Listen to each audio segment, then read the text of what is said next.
Welcome to ABA Inside Track, the podcast that's like reading in your car, but safer. I'm your host, Robert Perry Cruz, and we have so many people who will be joining us shortly. But before that, we're just going to do a little introduction here. Now, most of you know it is Supervision September, meaning all episodes on supervision. And every Supervision September, for at least the past number of years, we have done a supervision book club that has gone out to everyone. Usually our book clubs are exclusive to our patrons, then eventually we release them to the free feed. However, for supervision, we just want everyone to get access to these book clubs. This is what our book clubs are usually like. Get a taste of that and also enjoy 2 more hours of content all about supervision that we cram into September because we don't always have 4 episodes in September.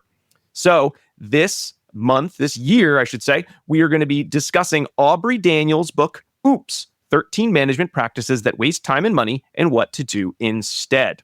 We're very fortunate in that to start this episode, we're actually going to have an interview that I did with Dr. Judy Agnew, who works at Aubrey Daniels International. Unfortunately, Dr. Daniels passed away last March, so he certainly wasn't available to be on the show. However, we spoke to Dr. Agnew, who was kind enough to come on to talk about Dr. Daniels' work and his legacy in the field of organizational behavior management and behavior analysis that will lead off our discussion of the book Oops. Now, we talked about Dr. Daniels' books before. We talked about bringing out the best in people on a previous book club, but we really enjoyed this one as kind of a nice, real intro. I think we talked a little bit about that. It's an intro to the idea of organizational behavior management and gives you a lot of actionable steps you can do to up your supervision game. So without any further ado, we are going to go to the interview that we had talking about Dr. Daniels and the work at Aubrey Daniels International and generally the state of organizational behavior management with Dr. Judy Agnew. All right, I am here talking with Dr. Judy Agnew about her experience working with Dr. Aubrey Daniels and her experience in the field of OBM as relates to kind of our discussion of, supervision practices that we're doing this month on the show. So Judy, thank you so much for taking the time to kind of come on and discuss Dr. Daniels, his legacy, his work with us. We really appreciate it. Yeah, happy to do it. Thanks for asking. Of course. Now, would you mind just telling our listeners a little bit about yourself as a professional and your work in the field of OBM? Sure. So, by training, I'm a behavior analyst. I have a PhD in psychology and really joined ADI right out of graduate school, which was, I don't know why they hired me, but anyway, I guess they saw something potential. Anyway, so I've been with Aubrey Daniels for 34 years. So my entire career with the company. Yeah. Wow. Yeah. And I was looking at the ADI website. I know you do a lot of work with sort of safety skills. Yeah. Is that still kind of a focus, or you sort of have to do a little bit of everything in OBM? Yeah, you do have to do a little bit of everything. I mean, historically, ADI didn't start in safety. The start really was in the textile industry. They were having a lot of absenteeism and turnover and that sort of thing. So that's kind of where I think Aubrey sort of got going in terms of the application in business. Mm-hmm. ADI has always historically worked on, whatever a client's interested in. Our expertise is human performance. You want to improve quality, we can help with that. You want to improve productivity, we can help with that. In probably 20, 25 years ago, behavior-based safety became popular. Mm-hmm. And so we had always been doing safety. If a client said, look, we got an issue with safety, we were always working on that and kind of had evolved a behavior-based safety system. But anyway, that whole movement really brought behavior analysis to the forefront, of course, which has largely been a good thing, although not without some problems. And so our work really started getting more and more safety focused, where we just were getting a lot of requests for safety work because people knew about behavior-based safety. And, so for me, I started off doing, my first project was a quality project. I've done lots of various things, customer service, et cetera. But really for the last probably 20 years, most of my time has been spent on safety. And then I'm now heading up. So I'm Senior Vice President of Safety Solutions for ADI. And that continues to be a big chunk of our work is safety. Mm-hmm. Now, I know it's a little off topic, but I kind of want to talk a little bit about behavior-based safety. I mean, even in like Dr. Daniels' books, like a little bit in Bringing Out the Best in People, but certainly in the one that, we'll be discussing more, with my other hosts, Oops, there is that sort of view of when you're pinpointing, it really has to be like a holistic pinpoint in which you're sort of including those components of it can't just be quality. It's got to be quality plus safety plus the customer service. When you're talking about behavioral safety, is that really just focusing on the safety components, or is it that same idea of it's no good to be safe if you're not actually producing anything valuable? You kind of have to do it all, or is it more specific than that? Yeah, I mean, I would say the overarching position is that, what we're looking for is safe production, right? And Aubrey was always big on saying that we have to run a business, right? So there's a practicality there. But, I don't think, we certainly don't work with any clients where they would forsake production, et cetera, for safety. I mean, that we're always sort of battling the other direction, just to try to bring safety up on par with. What I will say is, as we bring behavior analysis to our clients, which is a big part of what we try to do, we're very much about educating our clients.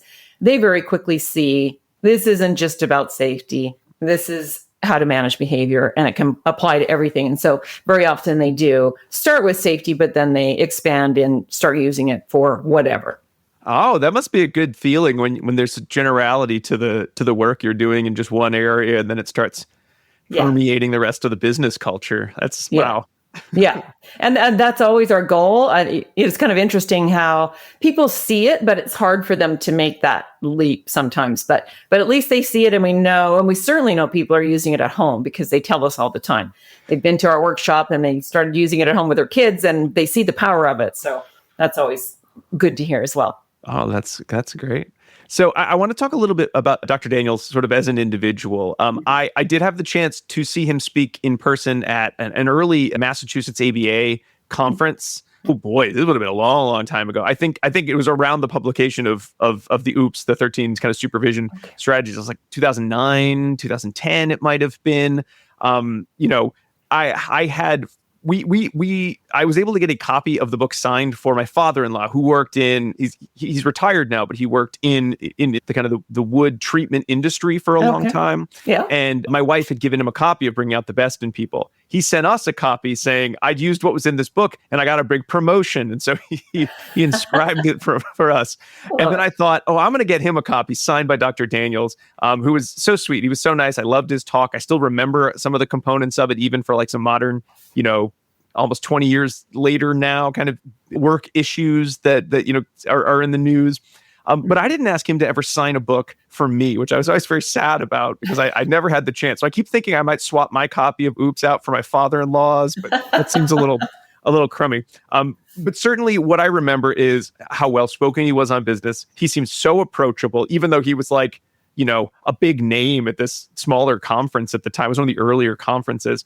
And when you read his books, there's such a distinctive voice in them. There's a real kindness. There's a real sense of, while we might be able to have sort of fun at some of the silly situations that businesses end up in, we're not making fun of the business people. We're really here to support individuals. And he seems very worker focused, just the capital of human beings. I got to ask, was he really this amazingly kind and nice and thoughtful in every day-to-day interaction?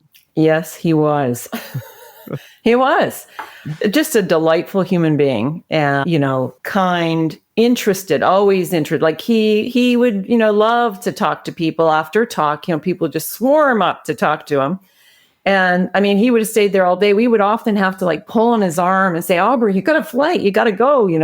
He loved to talk to people. He was always interested in any stories. He loved to hear how people might have used it, in their work or at home or whatever.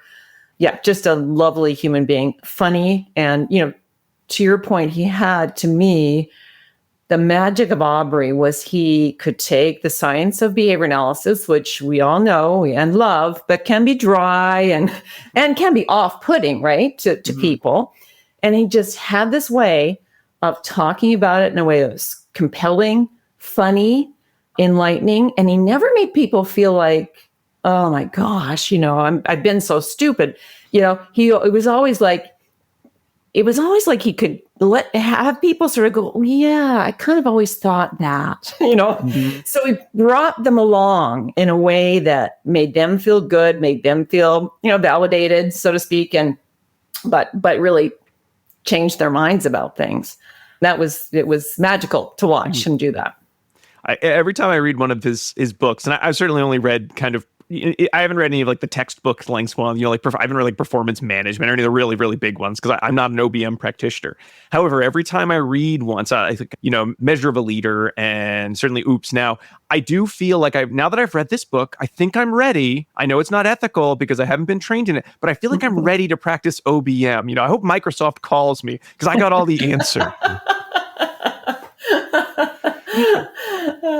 Yeah. And, we get a lot of calls from people who say that. They say, I read the book, I tried something. And very often they're successful, in a small way. But, guess it's good for us for business that they can't just go out and do it. It's because, of course, it's always more complex, right?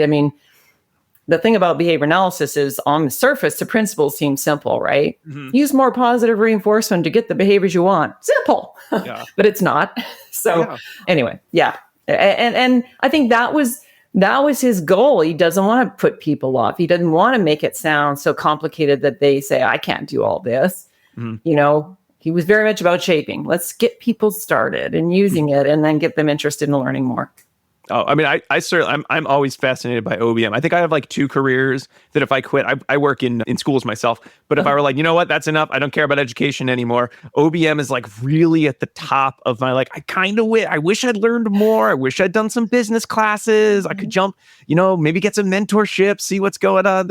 Work at a place like ADI is kind of my like second, it's probably not going to be a second career because by the time I get there, a little late to start something brand new, but so fascinating. Yeah, it is. And it's, one of the fun things about it is it's a different company every time, right? So, we certainly work in some industries a lot, but every company is different. And so it is very interesting. And of course, meeting lots of people and dealing with different situations, it's always entertaining.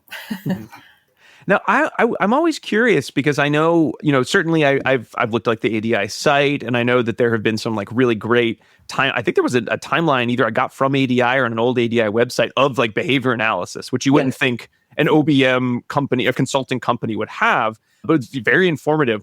I'm curious, did Dr. Daniels ever talk about sort of his like lifetime process of how he went from teaching psychology, teaching behavioral science and now OBM consultation? Because on the one hand, you're right, it does use so many of those key components, but on the other, it feels like such a huge shift and change. Yeah. Yeah. Well, he was shaped into it. He didn't have formal training in behavior analysis. He was trained as a clinical psychologist, and he started working in the Georgia Mental Health Institute, setting up token economies. He I don't exactly know how he was exposed to behavioral principles and tools, but he was, and he started using them in his work there. And then he got this grant with somebody else to do some work helping people. They called them hardcore unemployed people get jobs, and used the principles there, and then discovered that once they got the job, the supervisors weren't really dealing with them very well. So then he started turning his attention to, well, hey, wait a minute, we can use this with supervisors, and sort of evolved from there. And so I think it was really the power of behavior analysis and just using it in a variety of settings. I remember him telling stories about this, just how even in the mental hospital, when he would have these token economies, the problem was not the patients, it was the staff, right? Getting the staff to do what they needed to do. And so I think, sort of right from those early stages, he could see that, the people who are managing are the ones you really got to spend a lot of time focusing on, because they set the context for what the people are going to do, whether it's patients or employees. Okay, so it just sort of the natural progression of, well, let me solve this problem. Hey, wait, that wasn't actually the problem, and over time you find yourself the head of a worldwide recognized OBM consulting company. Okay. Yeah. It's it was a windy path, I think, but what he was always very evidence-based, science-based. So, and he was constantly reading the literature, not just, in his later years, it wasn't just reading JOBM, he was reading literature from a variety of sources. And so all of that always informed him. And so he was always adjusting the way he talked about things and looked at things based on all of his research. Wow. I'd love to talk a little bit about impact, specifically of Dr. Daniels and the work of ADI, but certainly we could talk, more broadly about OBM. I mean, do you, as someone who's been a veteran of the field for so many years now, do you see like OBM having had and Dr. Daniels' work having had, an impact on how businesses have changed in a way that it's like, hey, you look at businesses 30 years ago, it is a sea change, what we're seeing right now. Are there like any, standout shifts that you've noted? Yeah. And I would say definitely in safety. And I'll talk about that in a second, but I think generally, and I can't, it wouldn't just be Aubrey who's done this, but I can tell you when I started 34 years ago, when we use the word behavior in a business setting, we had to say, now when I say behavior, I don't, I know y'all think it's about kids behave. Mm-hmm. We had to literally explain that, adults in a business setting also behave. Clearly, that's not the case anymore. Behaviors become mainstream. People are talking about behavior. You see a lot more, applications of behavior analysis, but variations on those themes out there. So I think, yes, there's been that impact. I would also say there's been a much better understanding of positive reinforcement, which, Aubrey was a huge champion of, right? So I think people better understand what that is and how important it is in a business setting. In safety, there has absolutely been a sea change. 30 years ago, if somebody got hurt, then the company would say, well, we trained you, you had all the PPE, and you chose to do it the wrong way. So it's your fault you got hurt, and we're going to fire you or discipline you or whatever. Now, and some organizations still do that, but most have come a long way to say, okay, if we trained you and gave you the equipment and you knew what to do and you didn't do it, what is it that we as leaders failed to do to set you up to be successful? So that transition, it's taken 30 years, but that transition is really taken hold. And again, we can't say that's purely Aubrey or purely ADI. There's been a lot of voices in that, but to me, that's been a huge impact in business that will persist.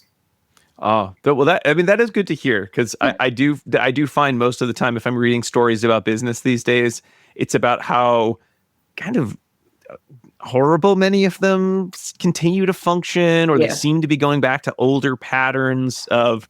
I know sometimes you read the paper and you're like, is this like a historical document where I'm reading about like union, knee breakers in the turn of the 20th century? It's kind of rough. Yeah.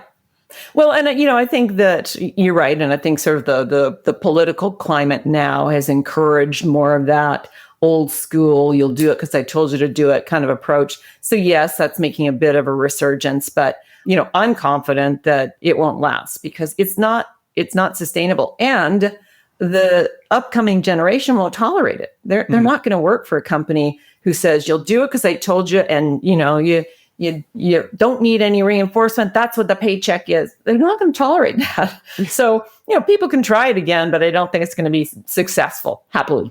Sure.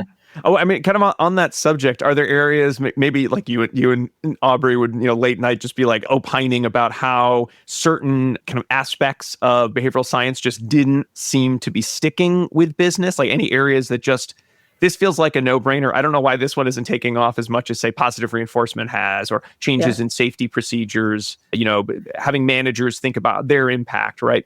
Yeah. What never kind of clicked the way you felt it should have, or Dr. Daniels felt it should have, or it seemed like it would have? Yeah, what first comes to mind is not that there was a particular thing or concept that didn't take off, but that in general, OBM hasn't taken off as much as I think we all think it should. Mm-hmm. Unfortunately, businesses, like many parts of our culture, they're exposed to trends, right? And so they kind of get pulled, this is fashionable now, and they get pulled away from things that are more effective towards things that just are being talked about or whatever. So that's always a frustration. I think if I had to pick one thing that I don't think people really understand, I would say it's negative reinforcement. Because, we always say for a leader, it's the default. If you're a leader and you're in charge of whether someone continues to work there or not, you can say, do it or else. I'm the boss. If you don't do this, you won't work here anymore. So there's always this underlying ability to use negative reinforcement. And I don't think people understand that. I mean, we certainly talk a lot about it with our clients, but in general, I don't think people understand that if you are not purposefully using positive reinforcement, you are using negative reinforcement by default. That I wish people could understand that, because I think it'd motivate more people to really look at what they're doing and change how they manage. I got to say, I'm shocked that that's one that hasn't been more understandable, because I feel like I pull many of my examples of how pernicious negative reinforcement in any workplace can be from bringing out the best in people. I feel like that, right, Dr. Daniels' writing there really encapsulated that idea of, if your goal is to make people do just more than they need to, so you stop yelling at them, you technically will have a business that works. Yep. However, it won't be performing to an extent that you want. And the next time you say, "Hey, everyone, let's reach for the stars with these new goals," it's failure to launch because of just how you've set up that environment. So I can't believe it. That one made perfect sense to me. I also came from behavior analysis, right field, so right, a bit of a confound, I guess. Yeah. How has OBM changed with, you mentioned some of those, like the trends. I'm kind of curious how, certainly, reading today, it feels like a day doesn't go by where there's not a story about business thinking about employees as so disposable. AI will solve that. Therefore, we don't need as many employees. There's an article, I think just today, actually, before we came on, I was reading in the Wall Street Journal about how big companies want fewer people, and they just think people should do more with less, and not in the way that, certainly one of the oopses in Oops is the downsizing, the idea of just, that's a great way, downsizing, there's a direct reinforcement because stock prices go up when you downsize. Yeah. However, you are setting up, these long-term problems. I mean, Judy, do you see that as kind of like you mentioned, it's just one of those trends that we're just going to have to ride it out in the world of business, and just OBM's going to have to watch from the sideline aghast and just wait for it to happen the way you predicted? Do you have a big "I told you so" banner that you're going to roll out, 5-6 years from now? Yeah, that's tempting. Yeah, I mean, I think there have always been businesses who treat employees as disposable. Those companies don't call us. So we have a biased sample, I guess. Our clients are typically people who care very much about the people that work for them, and they want to do right by them. Certainly they want to get better at whatever, safety, production, whatever, but they're interested in doing it the right way. So biased sample. Again, I think trends like that, you live long enough. And there's always a pendulum, right? And I think it's swinging in that direction now, and certainly AI is fueling that. But inevitably, it comes back to humans. It doesn't matter what you're doing, AI is not going to do everything. You still need human beings. And if you treat them like they're disposable, you're going to have a hard time getting people and keeping people. And so I think, people will come around and learn that it does no good to treat people that way. I mean, I was always, someone speaking of those trends, and I was saddened because I remember in Dr. Daniels' talk way back when, someone asked about unions, and Dr. Daniels, feeling of like so many more businesses are looking to do positive reinforcement, and that some of the protections and some of the reasons people are looking for unions, and some of the sort of at that time trend of sort of the downward trend of unionization in America, he predicted to some extent that might keep going because more businesses are looking at humans as important components. They're looking at using some of the various behavioral scientific principles to improve performance. And to some extent, I see the increases, I don't know statistically, but at least increases in unionization talk recently as almost sadly like just a reverse direction of many of these places, of rather than thinking about employees as meaningful components of their productivity, seeing them as getting in the way of productivity such that people are now in these like contexts of fear where they feel they need the union protections. Yeah. But I mean, I guess that's just another kind of pendulum swing that it's hard to predict how, what business is going to do in any given moment. Yeah. I'm not sure about that. Certainly, a trend that we all saw, my colleagues and I see, and that is, you said it's like do more with less. People are absolutely overwhelmed with work. And so perhaps the push towards unionization is, partly fueled by that. I'm not sure. Anyway. Yeah. I just remember his vision for what he thought management could be. It is just, I'm like heartbroken every time I see that. No, read these books. Like they're really, really clear and good as to how you could be a bit like, I feel like I could run like a business with a bunch of employees, reading those books. I know I couldn't. No, you do better than most, I'm sure. Yeah. And listen, that is true for many. I mean, again, from a safety perspective, the changes that I've seen in organizations over the years has been extremely heartwarming. And I don't think those organizations are going to go back to the days of you get hurt, it's your fault. I just don't think it's going to happen. So there's certainly lots that are headed in the right direction. Not all. That's always going to be the way, right? Yeah, there's a lot of businesses. If they're too big to fail, why do I have to listen to someone tell me to do it differently? Yeah. That came out a lot in Oops. So it's like, why do people keep doing these 13 stupid management? Dr. Daniels didn't call them stupid. I'm going to call them stupid. Yeah. But just that idea of people continuing to do the same thing, because where are the reinforcers, and thinking about those interlocking behavioral contingencies of the big business. If they're not in that supervision, some people are okay with good enough. Yeah. Sometimes that's all right. Well, and a lot of times they don't know what else to do. Mm-hmm. And so, a lot of those things are just, well, we've always done it this way. What's the alternative? And that's what he was trying to do in Oops. And also the book that I wrote with them, Safe by Accident, is sort of an Oops for safety, right? Same kind of thing. Like, here are things that most companies are doing. Here's why they don't work. And here's what you can do instead. Mm-hmm. And I think that's a great approach, because we get so much feedback that, I knew this wasn't a good thing to do, but we always did it this way and didn't know what else to do. So, speaking of Safe by Accident, I'd love to hear more about sort of Dr. Daniels' process of writing the book. I know the two of you co-writing it, probably a little different, but there definitely is such a clear voice in the books I've read. I kind of imagine you just sat down and sort of just kind of banged out a whole book. Just, what do I know about this topic? And here it is in a nice, organized fashion. I know that's not how anyone writes anything, but maybe, I don't know. I'd love to hear more about that process. Yeah. Well, for that book, first of all, he's the one with the great ideas. So the title is his idea, which is a great title. And again, I think the Oops book, that notion of why don't we present some things that people do in safety that don't work and tell them, why, it certainly came from him.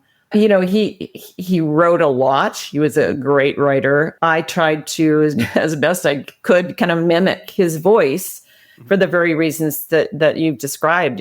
He's just so effective at pulling people in, he was a master at using stories, lots of humor. And so just, he collected stories. I mean, he loved it when people told him stories, and he would use them in his talks, and he'd use them in his work. And so, I think most of the fun stuff in the stories would have been him in that book. And then I would just fill in with the technical details and that kind of stuff. He was delightful to write with. I mean, as you might imagine. Delightful to work with under any circumstance. It definitely comes through in the books. I'm so glad to hear that, because there's something about when you're reading a book, you put so much of yourself into the book if you're enjoying it and you're learning something from it. And it's kind of nice to hear that the imagined process, the imagined authorship voice is genuine. That's really what it was like. It just happened to be in the book form. That's great. Yeah, that was him. Yeah. Well, Judy, I really appreciate having you chat. Do you have any sort of like really good kind of Aubrey stories that you think sort of capture kind of what you see as kind of his legacy for our field of behavioral science? I can't think of a story. Again, I'm not the storyteller that he was. In terms of legacy, I think, well, obviously he's, hugely responsible for the field of OBM, started JOBM and all of that. I think his books will continue to educate people in universities and in businesses, and I think that's an enduring legacy. I'm trying to think. I've got his picture up there. I'm looking at it. I'm trying to think of what would he want his legacy to be. I think he would love to think that people were using more positive reinforcement. Mm-hmm. He used to say in talks, if I ever ask a question and you don't know the answer, say positive reinforcement and you'll be right most of the time. And that was just his way of saying, look, the answer to a lot of your issues is positive reinforcement. Reinforce what you want, then you don't have to worry about what you don't want, all that kind of stuff. So I think that, is part of his legacy, is just helping people understand the power of positive reinforcement when used appropriately. Oh. Well, Dr. Judy Agnew, thank you so much for your time, for sharing about knowing Dr. Daniels, about his legacy. We're very excited to have a chance to read one of his books for our show. So it's really nice to get a chance to have some additional perspective this time around. Thank you. Well, you're very welcome. It was fun to talk to you. Thanks for asking.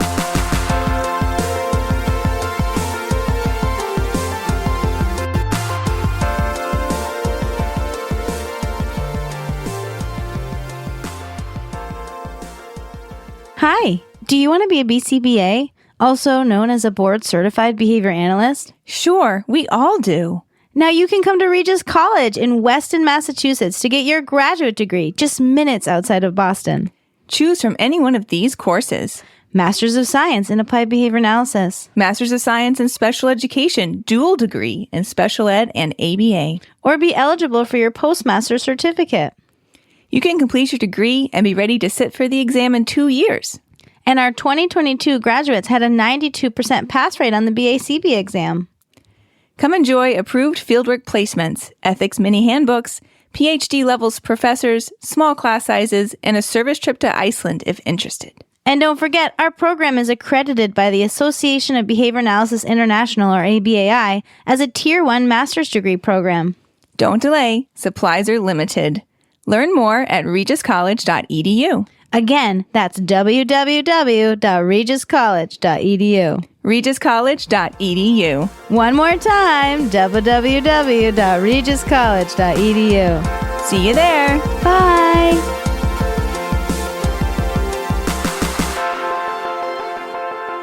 I had a great time talking with Dr. Agnew. Thank you so much, Dr. Agnew, for being on the show to kind of introduce our discussion of OOPS.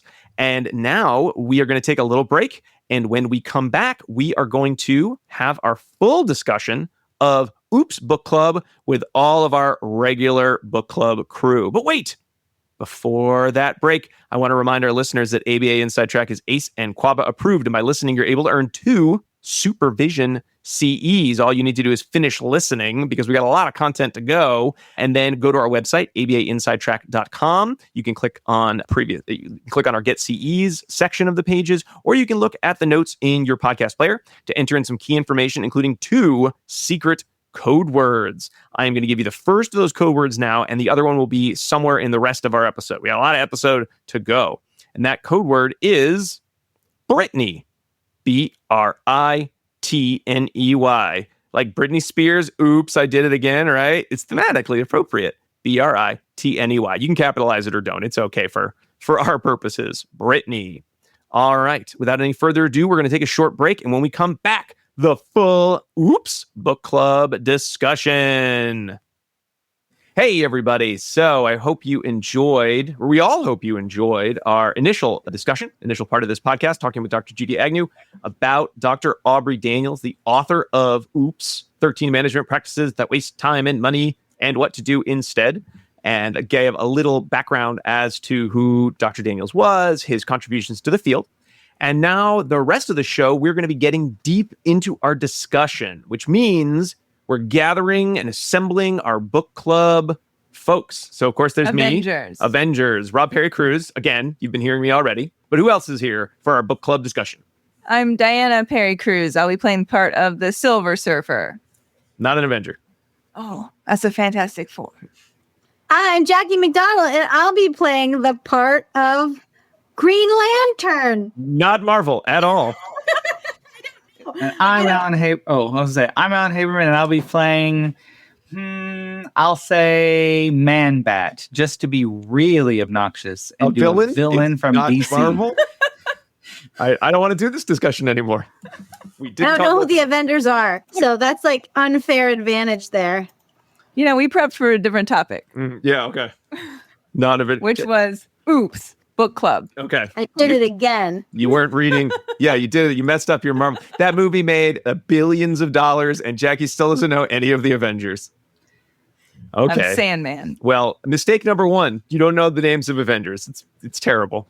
Anyway, let's get into our discussion. So we've got our book here. We're going to do a little introduction to the book, our reading of the book, and then we'll start kind of going into the chapters. We're going to do this a little differently than some of our other book club episodes in that this book is very set up as to, hey, 13 things. So we're kind of going to switch, taking turns, who wants to sort of lead each chapter. Some of the beginning chapters, I think, are a little bit more applicable to behavior analysts. I don't know if everyone agrees with that. I don't. Yeah. Oh, okay. Some of the later chapters I feel are more like big picture social issues or very businessy. So they may or may not be relevant to the average behavior analyst. I do agree with that. But I can say that behavior analysts own their own companies. And that's very relevant for behavior analytic companies. Like if you are the business owner of a behavior analytic company, you have likely thought about downsizing or merging with a bigger company. Right? 'Cause that happens all the time. Yeah. Or if you work in the private sector, some of this talk and consideration does happen around you and about you. So it is helpful to have context and understand. Yeah. All right. Well, I was trying to keep this to a shorter podcast, but I guess we'll have to make it super long now because every chapter is very, very important. So before we get into our 13 oopses, according to Dr. Daniels, let's just kind of do a really quick round about people's history with Dr. Daniels' work, with OBM, and with these practices. What you thought about the book in general? Let's just do a really quick one of those, though, because we already had some discussion with Dr. Agnew about some of this, and we'll get into the 13 oopses. So just generally, thoughts on the book overall. I liked it. And I thought many of the things in here are very practical. And it's a book that people who are in charge of other people should read. I liked it too, actually. I thought it was super readable. It wasn't one of those heady books where they're like, I'm better than you, which I appreciate because I hate the I'm better than you books. One thing I wish they did a little more is gave a little bit more depth into the what to do instead. I think they gave us a broad, here's broadly what you could do, but sometimes I felt myself wanting more in most chapters on how a concrete example of how this might play out. But maybe that's me wanting the book to be longer because I liked it. And I liked the little faces at the start of each chapter.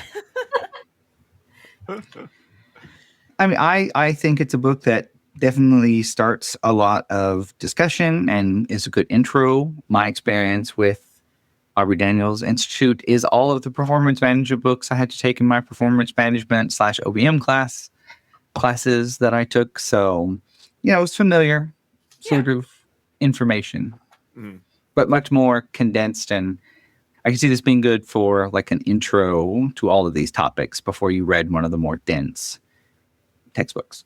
Yeah, for sure. Yeah, I hear you there, Alan. It kind of feels like while you'll read this book quicker and I think get more out of it if you've already read something even as sort of mainstream as Bringing Out the Best in People, this might be a better intro to the idea of OBM. And then you read Bringing Out the Best in People to sort of fill in the gaps that this book covers a little bit. They mentioned performance management. There's even an appendix in the back where Dr. Daniels shares his performance matrix, which they go into a lot of depth in Bringing Out the Best in People. So yeah, but this feels like a good intro starter. And I do love, you always run that risk, I think, when someone's like, here's 13 things, that it's going to turn into this just really weak listicle. And it feels like there's just the right amount of content in each one to get you interested, to not be too exhaustive or boring, and to not necessarily repeat itself. And then the book is over. And then you can move on to another book, which I appreciate for intro books. I hate intro books that never stop. And you're just left at the end being like, I wish I hadn't read this. I almost feel like I wish I'd gone on to the harder stuff. And I think this one kind of really threads the needle there. So a lot of fun to read and quick. It is quick. It's It is only quick. a couple hours to read this book. One thing I loved is that it was sitting on my coffee table for a little bit of time because I read my nonfiction books in the morning. And every single person that stopped by, because lots of people are stopping by right now to pet my dog so I can get into Canine Good Citizen, they're like, oh, I've heard about that book. I've thought about reading that book. I'm like, have you read it? They're like, no, but I've thought about reading it. And it was like behavior analysts and non-behavior analysts alike. So that was like pretty interesting to see people like pick it up and be like, oh, I heard about this. Oh, I've not read it yet, but I thought maybe I should. That's cool. It has broad appeal. Mm-hmm. Yeah. And the cover is super cute. It's a great title. Yeah, it's very good. And for folks who didn't hear, I think we talked about it on the preview. This book, I did get a signed copy of this, signed by Dr. Daniels way back at like the first or second Mass ABBA convention when he was here in Massachusetts. I know, I got to see him talk in person. Anyone else get to see him talk in person? I don't think I did. Well, looks like I'm the specialist. And it was a great talk. He similar to recently unlocked Go to Sleep book club we did with Dr. Pat Fryman's book. This has a tone that is exactly the way Dr. Daniels presented it. The one time I saw him present in person, where it's clearly written by someone who understands the science, but it is not written to confuse people who don't understand the science. But it also doesn't try to be like, this is all the science you'll ever need. Like it understands what it is trying to do, which is get you started and get you interested in learning more, but still give you some actionable steps. Yeah, and he recently died. I can't remember if we said that in the preview. He died in March of 2025 of this year. Yes, and we talked about that with Dr. Agnew. Yes, he was. It's real old. Hope I live to be that old. That would, it's great to live to be old. But I got him to sign this book for my father-in-law, who recently visited, and we were telling him we were going to record this, and he was very excited. He wished he brought his copy to show for his visit. But I stupidly did not get a book signed by him for me to keep, which is my favorite book hobby. So that will forever frustrate me. So the only thing I don't like about this book is that I do not have a signed copy of it, but I know one exists for somebody else I know. So, that's just me being sad about that. Anywho, let's get into it. So we're going to do this book club, like I said, a little differently. We're going to go through each of the 13 oopses and sort of do a kind of led discussion by one of us. So we're switching up chapters. I did want to do the preface. Did anyone else, when they read about that preface starting the book, the example of Circuit City laying off all their top performers back in 2007? Does anyone remember Circuit City? I don't know how that could happen, because at Circuit City, service is state of the art. Apparently, it was not state of the art enough for them to keep employing those people. I don't remember that. I do, because my sister was a management employee at Circuit City around that time and left the company around that time. Oh, wow. I don't think she was necessarily part of the layoff, but they didn't live much longer as a company beyond that. It was probably your sister's fault. She left and then they just tanked. No, I think they started to tank and she was not eager to stick around. The writing was on the wall. Yeah. Again, this serves as an example. So you should have think, why would you fire, like you said, Diana, why would you fire your best performers and expect that to be, this will keep our business going forever, as opposed to this briefly increases our stock value because now we have less overhead, but there's no way in hell our business can be salient with this kind of a strategy. And Dr. Daniels does not blame managers like these managers are a bunch of dum-dums. Don't be dumb like them. He sees it as endemic to sort of the challenges facing many managers and people in charge, which is that they learn about business. They may learn about cognitive psychology light, but they don't learn about human behavior. They don't think about behavior as impactful on their business. They think about the things and the statistics that they're looking for, which is really detrimental because it leads them to make decisions based on other decisions that other people have made that aren't actually useful decisions, but maybe resulted in an increase in a value for the company, maybe resulted in something cool, like a new invention coming out of being horrible to your employees, but not really leading to meaningful, lasting change. And so in the preface, the central tenet of the book is that, quote, people's actions, behaviors, are the central determinant of business success. Meaning, if you're not paying attention to the behaviors of your employees, you will not have any success. I think we're going to come up to this. I don't know how much people want to talk about AI, but I kind of feel like the message of today's managers is this is all important and we need to be better with humans. But what if instead no humans involved in our business? So we'll see how that one works out. And I'm sure that's not the last time that discussion will come out. Managers use lots of systems, pay systems, appraisal systems, recognition systems, but most of the time they use them poorly. They're based on sort of commonsensical reasons or history or custom. And it really is not leading to the outcomes that businesses are really looking for. Again, it might in the short term, but not in the long term.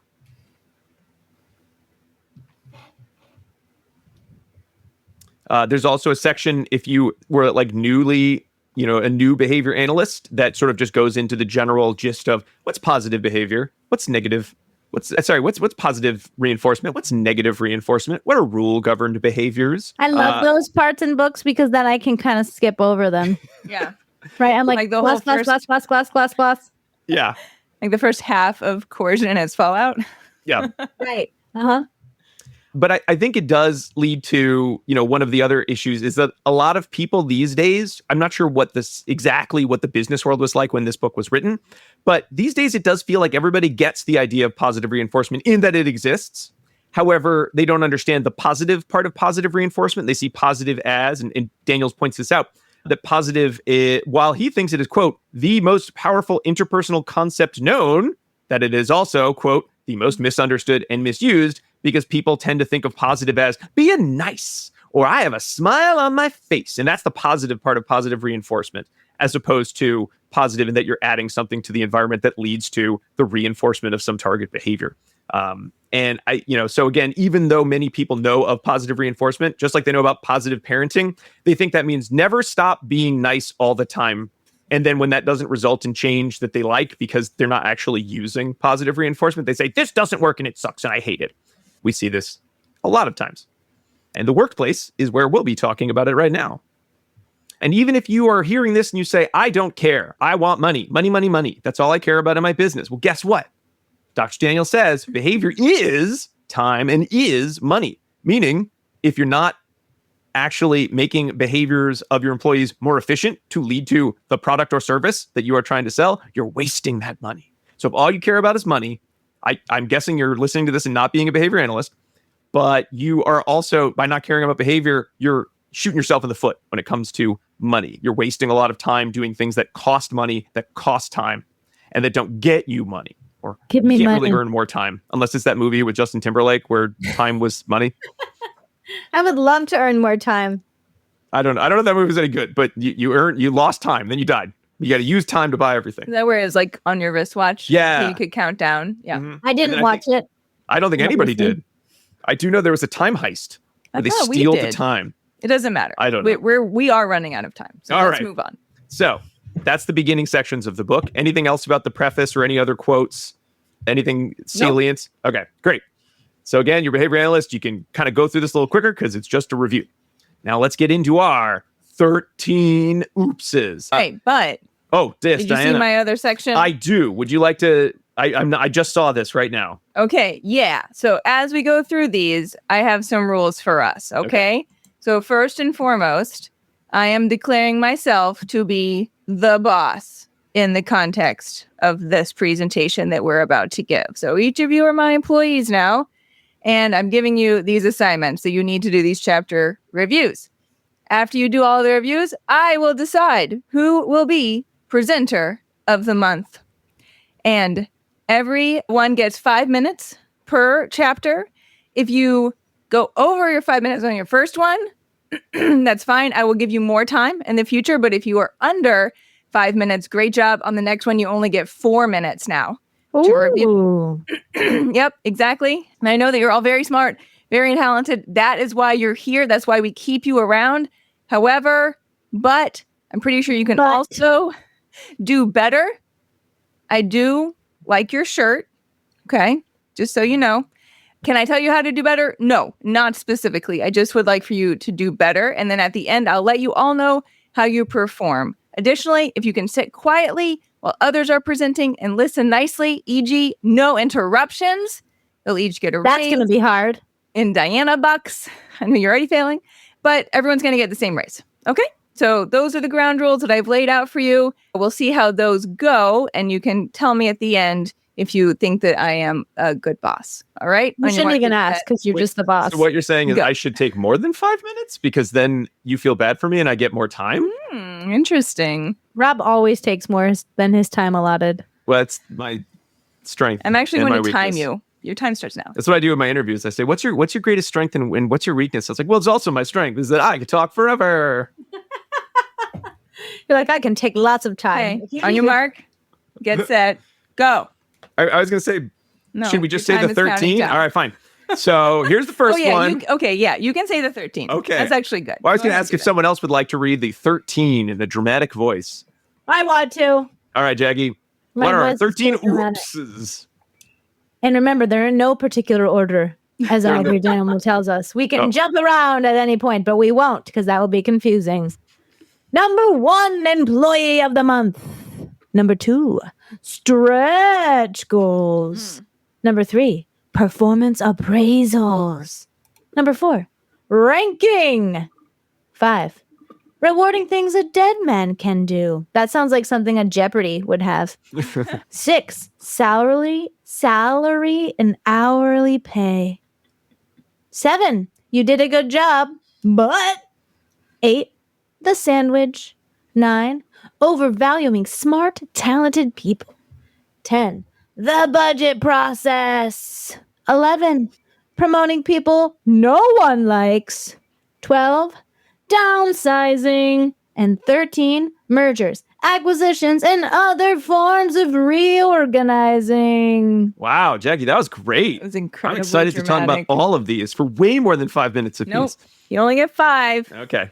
On your mark, get set, go. So I'll start with number 1, employee of the month. I'm not going to spend a ton of time on what employee of the month is because we've talked about this in many other episodes in which we've also labeled it as a big oops. But it basically boils down to a system in which your employer gives some sort of recognition every month or quarter or year to some number of employees for reasons. We talked about why this doesn't work in terms of reinforcement tends to be competitive if anyone cares about it at all, that it's too infrequent to be meaningful reinforcement, and that it's very vague as to why one would even earn employee of the month. There's a great quote on page 27 in which he did a survey. Daniels did a survey of 77 employee in a business where there was some sort of like employee of the month plaque. And they said, hey, how do you get that plaque? And nobody knew. But one guy did say, quote, I guess be nice to your manager, which means the system probably isn't working unless that is actually what the business is looking for, employees who kiss up to their manager. So there's also the issue of what's the reinforcer? Hey, you get a plaque, maybe you get a parking spot, maybe you get a coupon. Does that matter to anybody to maybe do something for some period of time and maybe get something of little to no value? Probably not. However, it's easy to do. It looks like you're doing something, which many managers just love doing something. And usually people just sort of mistake money for reinforcement. And then sometimes they say, well, I'll just give everyone employee of the month, which then also devalues it further or makes people who aren't earning employee of the month feel bad. I have 2 examples of employee of the month from my own career. One, I was fancy. a recipient of employee of the month many, many years ago. And shout out to Sally Roberts, who nominated me to be employee of the month. She told me exactly why she nominated me, which was due to my really good work on a progress report and IEP. And I was super excited to receive this honor from Vinnie Strully at the New England Center for Children, just to let you know where this was. And it was great. It was so awesome. Now, again, it worked for me because I also was very happy in my job that year. I was working with an amazing team. Sally was a great manager. So again, was it employee of the month that made me happy, or was it just a nice capstone to a year that was already going well? Flash forward to another time in my career in which there's sort of like a shout out section in a newsletter that a manager was putting out or a supervisor was putting out. And they'd name, here's some employees that are the best. You as a staff member nominate these employees. I have never gotten this thing. I looked back in the past year's worth. I have never gotten it. Every other BCBA that I know has gotten it, meaning I am the worst BCBA in my job, according to this thing. It doesn't make me want to work harder. Alice making a face. Doesn't want to make me work harder because either I am the worst BCBA and there's nothing I can do about it because I don't actually know how I would have to kiss up to people to make them vote for me. I guess I could probably just say, hey, could you vote for me next time? I really, really want this. And if people did, I think that would mean, I guess, they like me enough. Does that mean I'm good at my job or just friendly enough? I don't know. So even if I got it, I don't know if it would make me feel any better, especially because I'm pretty sure I could do it if I just campaigned for it. You don't get anything other than a shout out in a newsletter. So that is one where in which I'm kind of sad about it.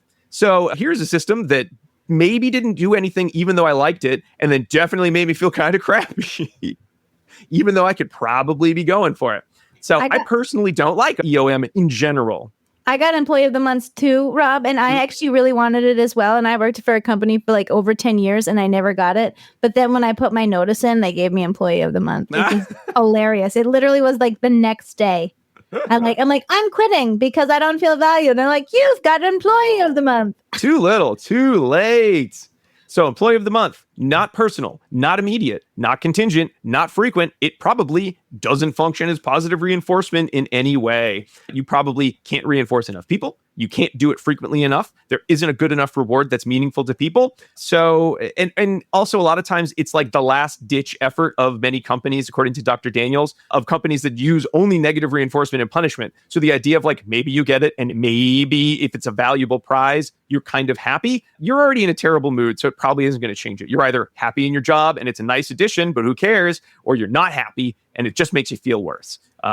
I'm relatively happy. I'm not in the position I was in with that newsletter. That's like one thing of many that went wrong in a year that otherwise went very nicely. So what to do instead? And this book is very nicely set up into what is the practice, why it's no good, here's what to do instead. And again, this really focuses on what we always talk about when we're talking about reinforcement. What is the behavior you hope to reinforce? Because no matter what it is, Employee of the Month probably won't function to reinforce that behavior. So you need to ditch it and look at other reinforcement system. All right. And the nice thing is we're going to be talking about a lot of those other reinforcement systems in many of the other oops sections.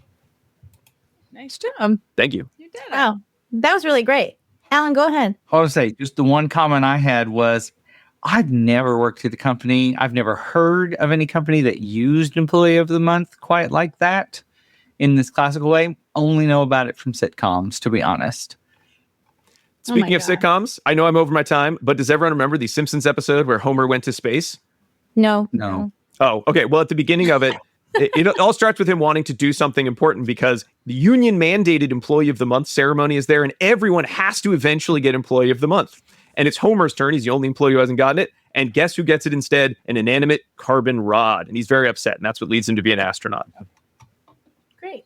I already made that the picture for this episode, by the way. There you go. The second oops is something called stretch goals. And stretch goals are goals that a manager or a supervisor that you have sets for you. And typically these stretch goals are goals that are attained less than 10% of the time. So it is a goal that is very, very difficult and sometimes impossible to get. And these are horrible for a lot of reasons, mostly being that goals are discriminative stimuli, right? In behavior analytic terms. And when the goal setting behavior, the goals that you need to do to get those behaviors, if you can't access reinforcement, then the desire or the opportunity or motivation for you to engage in future goal setting behaviors diminishes quite a lot, right? So with these stretch goals, they're like, sometimes people are going to do it. Like a very small percentage of people are going to be motivated to do it or by luck or creativity, or they're going to lie about it, right? Because they want to get this goals. But typically what you're going to see is extinction, right? Because you're going to be breaking that response reinforcer relation between goal behaviors that access the goal and no reinforcement. So another thing that could do too is lessen the likelihood that people are going to set goals in the future, right? So if you're like, you made this stretch goal for me and I didn't reach it. And so I didn't get that bonus That's what usually it is, right? If you work this many billable hours in insurance-based funding, then you get a bonus that's extraordinarily huge, but it's actually impossible to meet this goal unless you're like giving up your whole life. If you don't meet it, then people are less likely to make goals and give up, right? So that's not really it's great. disheartening. Yeah, it's really disheartening. And hopefully we're using goals as a way to motivate employees to improve on their performance or maintain these performances. So stretch goals really don't do a good job of that.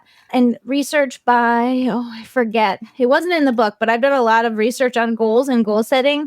And what the research suggests in the OBM literature is that you set a tiny bit challenging goals, right? With mini tiny goals embedded in that slightly challenging goal, and you'll see more people are likely to persist and to meet those goals if they're slightly challenging, not too easy, and then there's mini goals in between. And that's what they recommend, is that these goals need to contact reinforcement, right? So if you have these mini goals instead, you're going to see more reinforcement, then you're going to see more and maintenance or increase in the behavior that you're looking for. And if you're setting these goals on specific behavior, like you should, right? Sometimes stretch goals are like, we're going to get 10% profit across the company, right? But that's not for one specific individual. But if you set individual specific goals, mini goals that will lead you to this somewhat challenging goal, you're more likely going to be able to see your employees acquire those goals, right? And you want to make sure that they're visible, maybe not for everyone, right? Not everyone loves to see their progress, publicly posted, but you should be displaying the progress. They said, if you can do it hourly, that's great. If you can do it daily, that's great. If you can do it weekly, that's not so great. Let's make it sure that, if you can do it monthly, that's even worse. So make it so that it's a consistent, visible progress so that people can change behavior. Yeah, so it's really good to set goals, right? As long as they're individual goals and that you're putting these mini goals. Yeah. Done. All right. Great Nice. job, Jackie. A quick comment. I was interested because Dr. Daniels lists a bunch of research that people often cite as this is why stretch goals rule, and sort of pointing out to well, here are the factors in that research that doesn't actually point to we should all be using stretch goals all the time. I was curious if people still use them, and I found a Harvard Business Review article talking about stretch goals, which was not a behavioral article, it was a business article, but it did talk about if you were going to use stretch goals, it could work if you already had lots of resources, meaning you probably were able to deliver lots of reinforcement in many forms to your employees for their behavior. And if you were using stretch goals after multiple successes, or at least after, a big success, but after lots of successes, again, probably because you're giving a goal after lots of reinforcement has been delivered. So if you're a company that's floundering and you're like, we're going to shoot for the moon, probably not, because everyone's contacted so much, like you said, Jackie, so much punishment or all their behaviors on extinction. It's not going to work. I don't know if this was the article you're talking about, but I pulled an article from Ramnero and Tornica, which is after this book is published in the Psychological Record, but it's on having a goal, goals as representations of behavior, but it's like a behavior analytic relational frame article about goal setting. Definitely not what I was talking about, Alan. So nor what I was reading. It's a really good article about goals, whether that's in psychotherapy, in business, in any setting. So my guess is the goals were not like, hey, whatever goal you think is achievable, let's go 10% more than that. Yeah. Okay, well, Jackie kept her own time underneath 5 minutes. So great job, Jackie. Thank That you. means next time you get 4 minutes. Nice Great. work. I can do it. Okay. All right, I'm going to time myself because I'm talking about chapter 3, which is performance appraisal.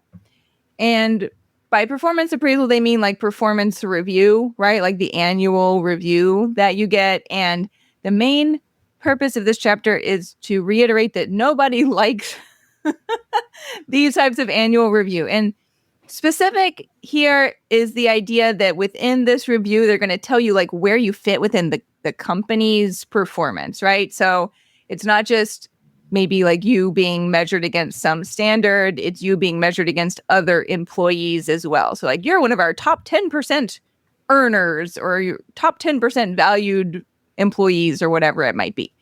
So the point in this in this chapter is nobody likes this. They say 80% of employees think that they're in the top 20% of performance. So most people, when they get this type of review, learn that where they think they are is not where, in the eyes of management, they see themselves. And so once again, it's very disheartening and discouraging to get this type of feedback from your boss. And say the whole process is quite punishing for both the person who has to give the report and the person on the receiving end of the report, which if this is intended to motivate and reinforce behavior, it's going to do quite the opposite. So people will avoid giving the reports, and they will, when they receive those reports, it likely will function as a punisher rather than a reinforcer as well.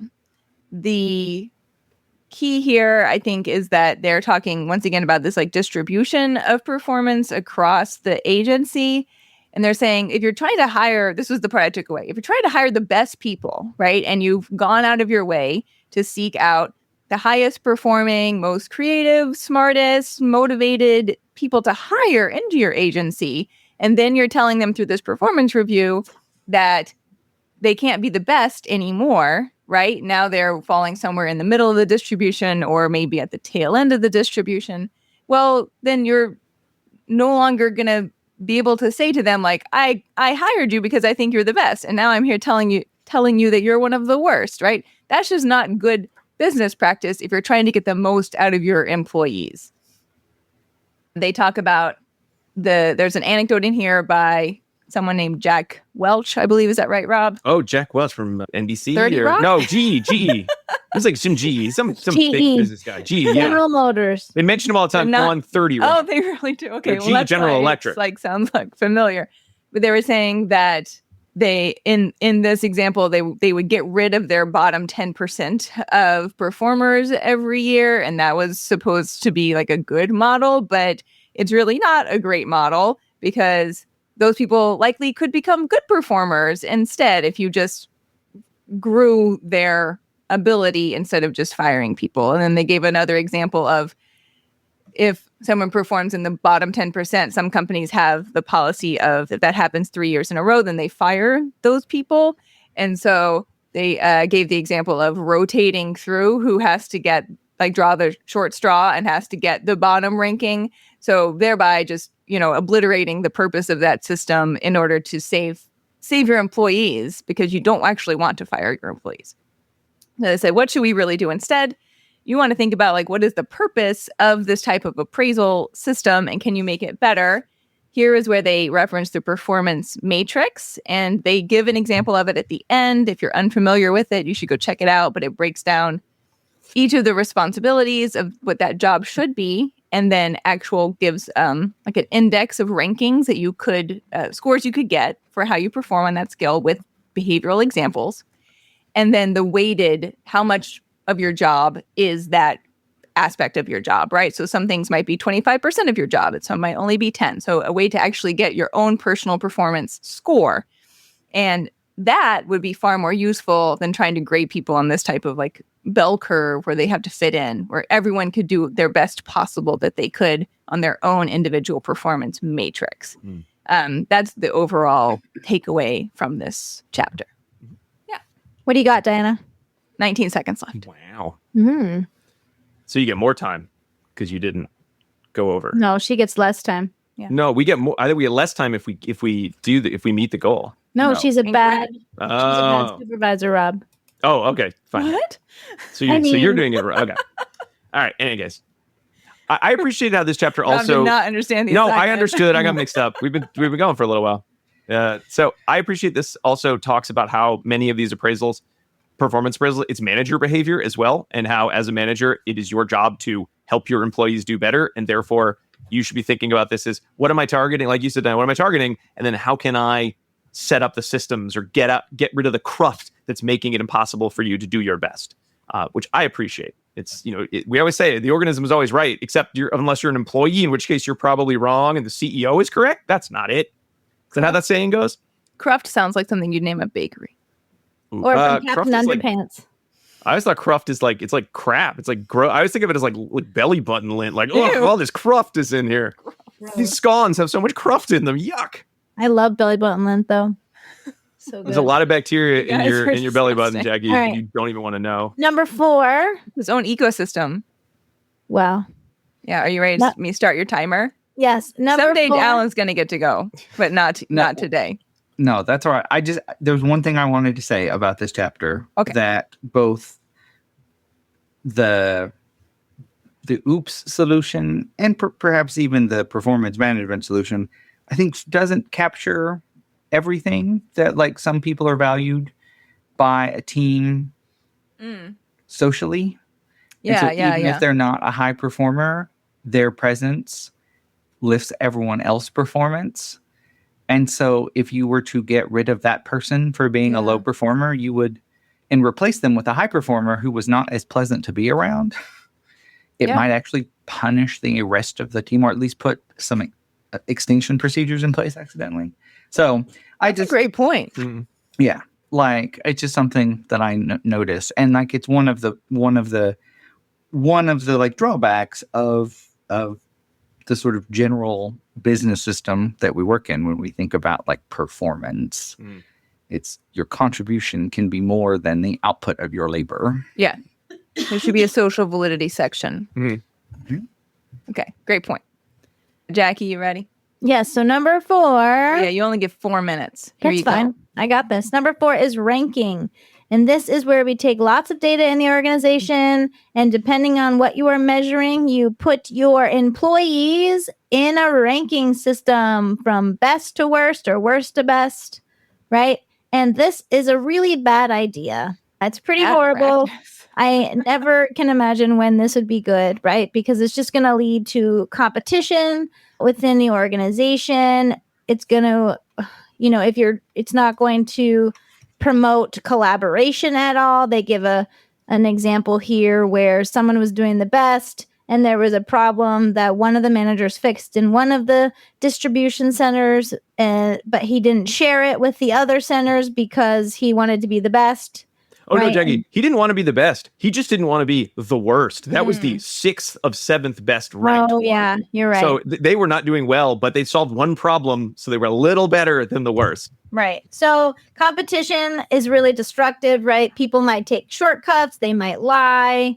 They might skip quality steps. They might cheat the results. Remember and I don't know if it's in this chapter, was one of them like, oh, I made those results up because we didn't want to be the worst. Oh, yeah. It was like, right, when you read that, like, oh, yeah, my manager told me to make this up.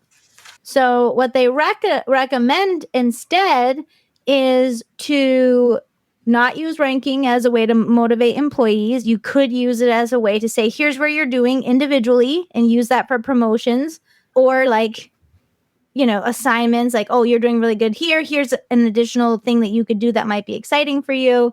But you could also use it as an external, like using external benchmarks, like what other people are doing, what other companies are doing, and having everyone individually and as a group try to be better, right, than that other company. So try to be one. If you're selling bathtubs, be the best bathtub seller, then the second best bathtub seller, right? And not trying to be rivals within your company, but outside of your company. Yeah. So I love that. And I did like the antidote where the professor made the course and they laid it out with the goal of the finishing the course, but then it was set so if the students had to meet the goals, they could move to the next unit. I actually I had an undergraduate class like this, which was really neat. And if you didn't meet the next unit, you had to do additional assignments and, you got a grade, and then mid-semester, half the class had an A because they could move self-paced through it, but they still came to class and they still worked with other students that weren't earning an A because it was like a group collaborative effort and not competitive. And I found that class really fascinating. It was my learning and behavior class in my undergraduate. And it was really neat that there was a system for me to do my best, but also I got extra points if I worked with the group, right? So if I helped other people so that everyone could be their best. So that's how you could do it and not rank people. Done. Yeah.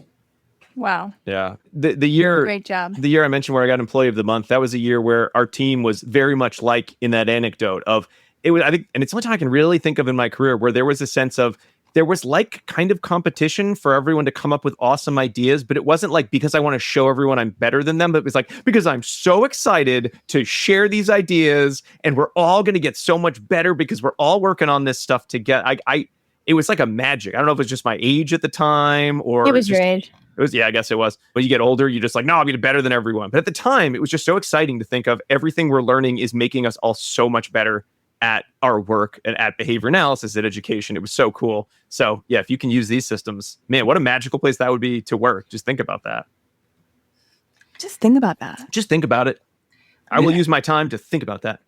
This chapter, more as well as many others, just made me think of anybody who has watched Andor. I haven't. I know you haven't. I almost started to say you can just go away for like 60 seconds if you need to.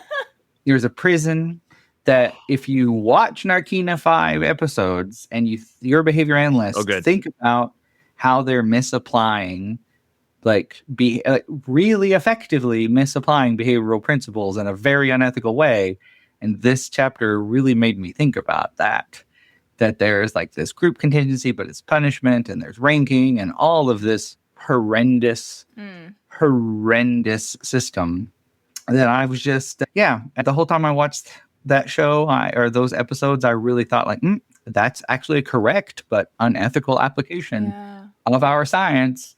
And this chapter really, really reminded me of that. So I invite people, whether or not you're behavior analysts, but especially if you're behavior analysts who read this book, to then go back and rewatch those episodes of Andor and be like, wow, that's why it's such a hellish place. It is literally a corporate prison based on bad management principles. So good. So I remember sitting I literally sat on the edge of my seat while watching that episode. I was like, this is the best Star Wars I've ever seen. Yeah. And Jackie, at least those episodes, you would love it, but be incensed. Like they use positive reinforcement. If you're the best table on your shift, you get flavor with your food paste. Yes. Yeah. And so positive reinforcement, right? Yeah. Great. My husband watches that show and he works out. So I know what it is, but I've never watched it because it's in the other room. It's supposed to be really good. I haven't seen it either, but it won awards for its writing or was nominated. Won the best Star Wars. Doesn't have a lot of sci-fi, really. So you were probably appreciated for that. But those prison episodes, there's 3. Mm-hmm. There you go. You really should watch them as a behavior analyst because they are really evocative of our science being applied unethically. The writers do a really, really good job of applying behavioral principles to a hellscape prison. Mm-hmm.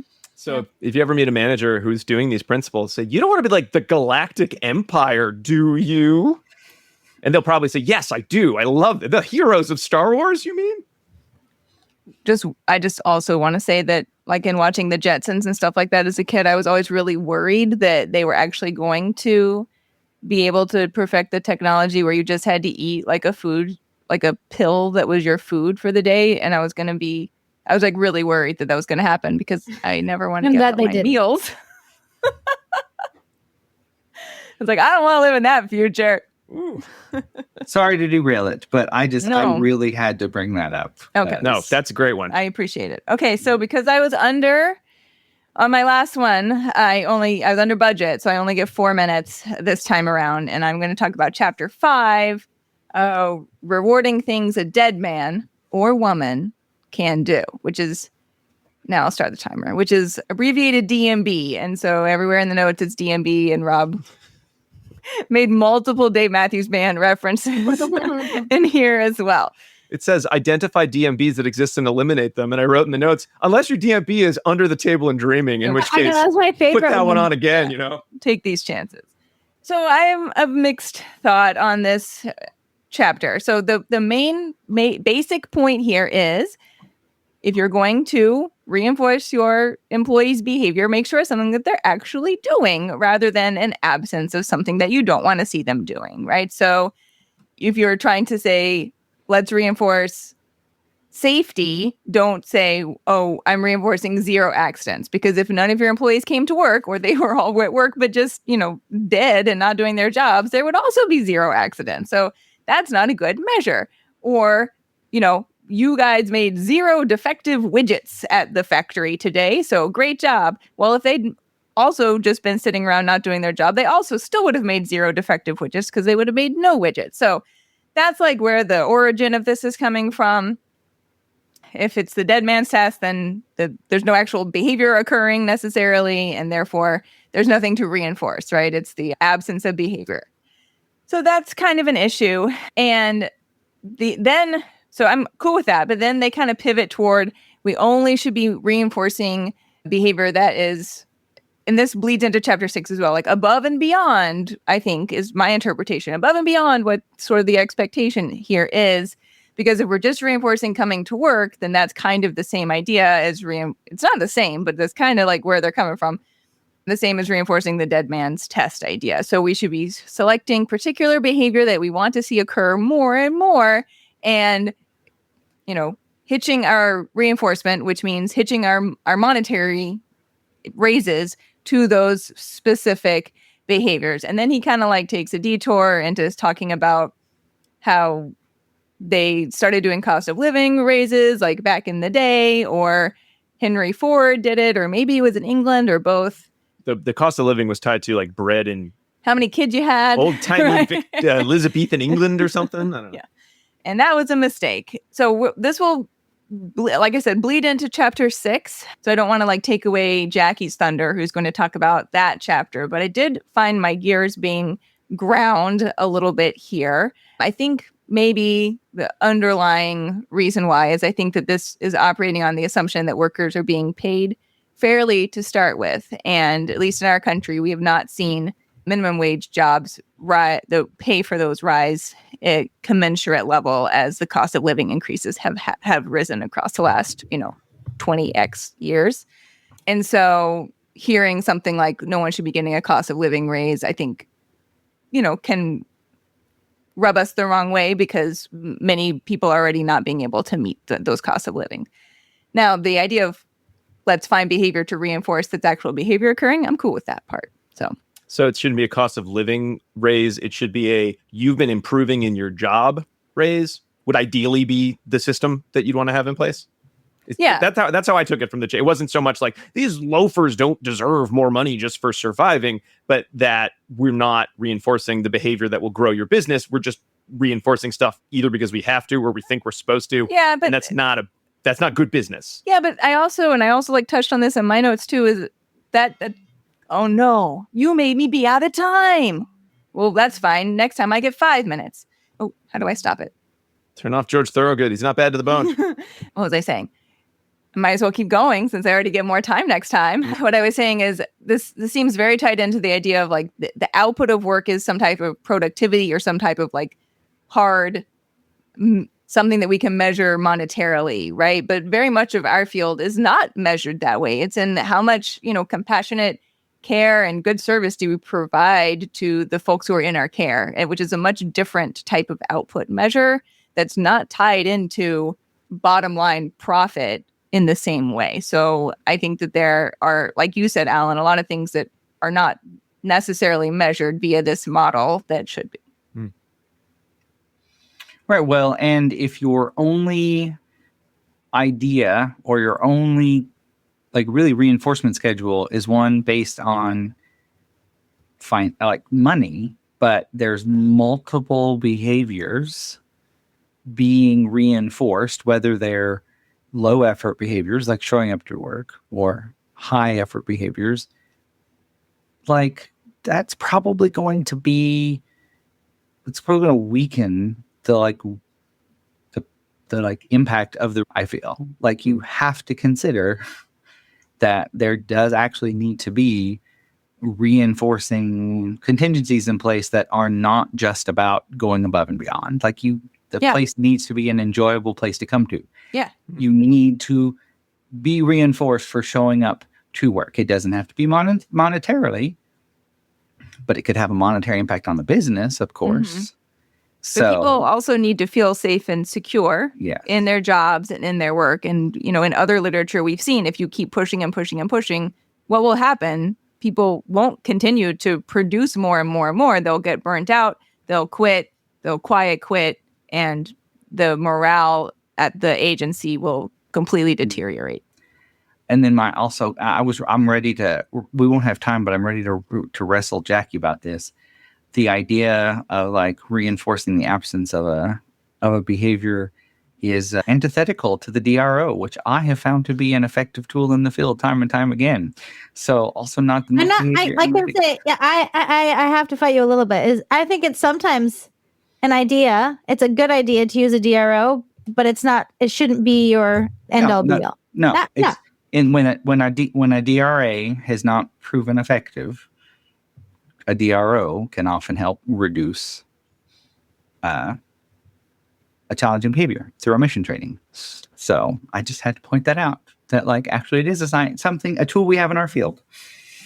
You should listen to Why Jackie Hates DRO episode. I know. That's why I said I would wrestle you about it because Okay, fair enough. We'll save that fight for another day. All right, Jackie, I won't take you down to 3 minutes, but you were under 4 last time. So Thanks, you I'm get doing 4 great job. again. Yeah. It's like I knew what this was and picked the shortest ones. Just kidding, I didn't. All right, mine is salary and hourly pay. I'm salaried. Diana's salaried. Rob, you're salaried. And Alan, you're salaried too. We're all salaried, but I am certain that we've all worked for hourly pay before. Right? I used to be a long time, but yes. I was a lifeguard. I was a bartender, right? I don't even want to tell you what minimum wage was when I was. I know, it's ridiculous. It was like $8. Yes, it was less than $8. I didn't get $8 when I was an assistant manager at Funko Land. Oh my gosh, I was an assistant manager at Burger King. I was food and crew safety manager. Anyway, okay. I was going to say my first BCBA job was actually hourly. Oh, there you go. Oh, yeah. Sometimes the hourly actually can make it more if you actually do the hourly. But anyway, so here both of these hourly or salary are super wasteful, right? Salary is just for showing up. In my current job, I actually get paid on the first of the month before I've done anything, which I kind of love. So September 1st, I will get my paycheck for September. You promised to be a great professor, right? Right. And it's definitely not related to my performance, right? Because I haven't even done anything yet. And although I don't get bonuses, usually bonuses are loosely contingent on performance, and money is not tied to performance in business, but it just keeps getting used as the way, right? And payment usually is on a fixed time schedule only, right? And a fixed time schedule is not like a fixed interval or a fixed ratio. Fixed time is behavior is non-contingent. Reinforcement is delivered non-contingently on fixed time only. Like I get paid on the first of the month, every month, right? Regardless if I've done work or not, right? And we've talked about it before. Diana brought it up in the last one, is that raises are really expensive over time, and they're typically not tied to better performance, right? Every time you get a raise, you don't like become a better and more superstar employee. And people start expecting to get raises if you have not given them raises in a while. And so it's really not motivational, right? Since when you get it, you keep it. You don't like lose it. They're like, oh, you've stopped being a bad employee. That raise is gone. They can't really do that. You could take them to court. Yeah. So, that's not great. It also could punish your behavior since it could be seen as, below your own value, and lots of people get raises. You could do a piece rate pay. So performance was paid by what you made, but this would be easy if it was, we're making widgets in a factory, but it gets more complicated when you're measuring, more complicated behaviors such as professoring and BCBAing, right? So are you going to get paid for the number of treatment plans you create, but not the quality of treatment plans, right? I hate that idea. Yeah. So, yeah. And so the annual bonus, nobody ever knows how you're going to get that. And I just think about Clark Griswold. I was just going to say. In Christmas Vacation, right? When he's like, I'm counting on that bonus. Counting on that bonus because he had gotten every year and he didn't get it. Sometimes people have already put down the down payment on their pool that they're going to build. Pool. Yeah. Right? And then they end up getting a Jelly of the Month club. Thank you for that, Diana. So what they said what to do instead is to figure out what you actually want your employee to do. And you could do a salary, right? Because everyone would be real mad if you took away their salary. I would be. But you could also add in some performance pay, right? And research from the 90s said that just 3% of performance bonus of salaries is effective as Time's up. 100%. Right? So you don't even have to go higher. You could do 3%. And it's really about pinpointing the behaviors that you want the participant to engage in so that it increases the results that are relevant to your organization. So, yeah. So they said that make sure this is a manager problem and not a person problem, because the manager needs to pinpoint exactly what they want you to engage in and then pay you for those behaviors and not all the other stuff. Like, I'm pretty sure I don't get paid for saying hey and hugging everyone when I get to work. It's collateral behavior, right? But I do it. And so that might be an inopportune use of time for if my manager was like pinpointing all my behavior. Done.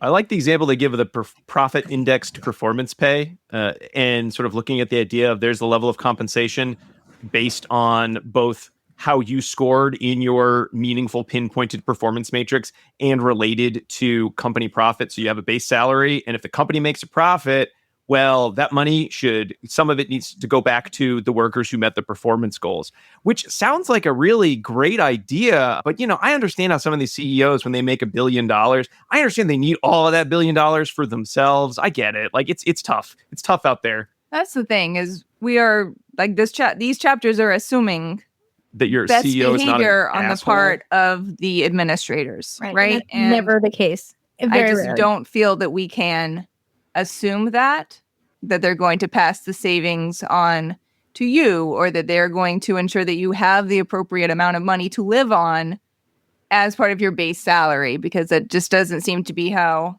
capitalism is working right now. And I don't think that we can allow those types of, base, I don't know what word I'm wanting to use. Sorry.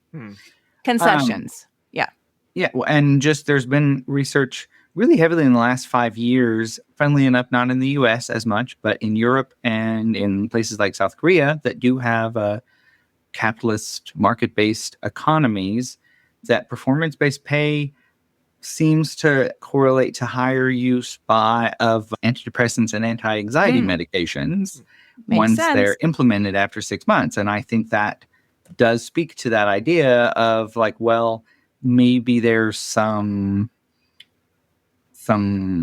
administrative executive level misbehavior that is making those performance-based pay schemes less effective. Even if they're implemented as designed, they're undercut by, you got a 5% raise, but you're making 200 times, or your CEO is making 200, 600 times what you are. It's like, well, 5% is nothing.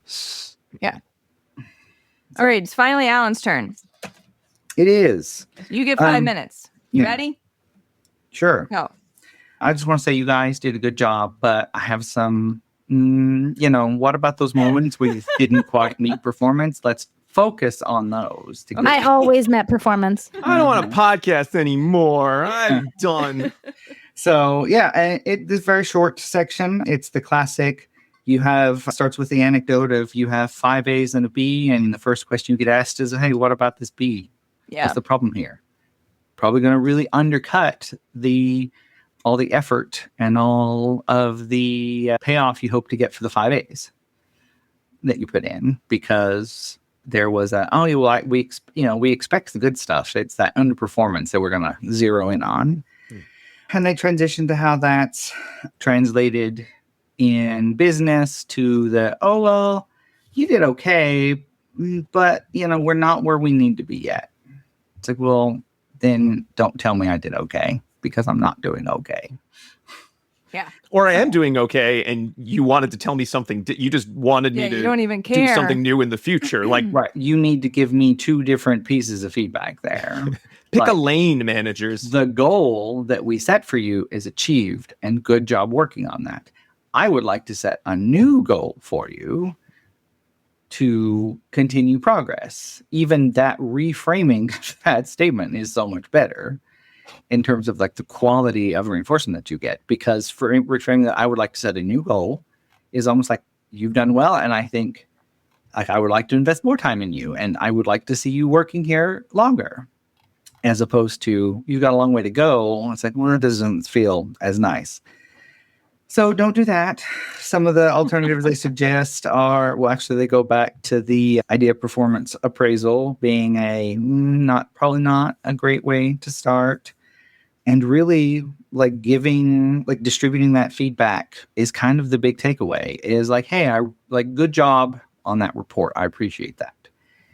And then a few days later, hey, on that report, there were 2 items that I would like us to focus on so that when your next report is even better, so much more tolerable than being told that this product of your work is subpar, even though you just got told that it met requirements.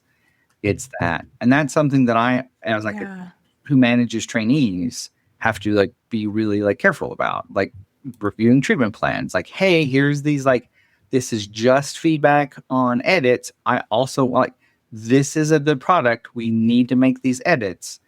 Let's keep working on and I can tell one of my biggest points of feedback I always try to repeat is I can tell that you incorporated my past feedback into this treatment plan. So excellent job on that. Let's make these revisions because I know that you'll be even more effective the next time. And that seems to go well because I recognize past effort, ongoing effort, while still setting that goal of, hey, we'll still keep moving along. I love the way they phrased it, give the feedback first and then maybe a couple days be like, I was thinking about your report and I have some ideas how we can make it better, right? So there's space in there and it really, I think, comes across as much different and much more constructive the second one. Yeah, and even individual, once you know an employee or your subordinate, talk to them about how they would like to receive feedback. Maybe they want all of the corrective feedback right then so they can revise if it's something that they can revise because they want to. And then they can be praised on the final product having all of the feedback. Right. Yeah, because I could see also if you always did this way, like you said, yeah, you did a great job. And then 2 days later, you gave them corrective feedback. People would be waiting for your corrective feedback to come. 2 days later, you'd be like, I'm waiting for it. You're going to come. So every time you see your boss, you're going to be like. Possibly. But I think in that context, and there's some OBM literature looking at this, when you don't give people corrective feedback, they tend to look for corrective feedback or they ask for it. They want it. So a lot of employees, at least in situations where they do receive enough positive reinforcement, do look for feedback. So it may be that distance or how you're parsing how the feedback's done, which I'll talk about in just a second. That is the key to making feedback something that they appreciate rather than, oh God, I'm dreading this. Right. Yeah. All right. And Rob went over Alan's time. So, and then, that was just another difference is that you can tier your feedback. This is a revision that has to be made now. This work product meets expectations. We don't need to revise it. However, you might consider the next report if you wanted to improve, incorporate this, not required. Because I think in our field, especially, it's okay, I would maybe like to work on this section more, but I don't have to worry about this work product anymore. So. Good job, Alan. Thank you. Next time you get 4 minutes. Rob, back to you. Since right. you took over 5 last time, now you get 6. All right. Oh, great. Okay. So chapter 8 is on the sandwich, the feedback sandwich. And we've talked about the feedback sandwich. We don't like the feedback sandwich. There's some idiosyncratic data to support that some people may like the feedback sandwich.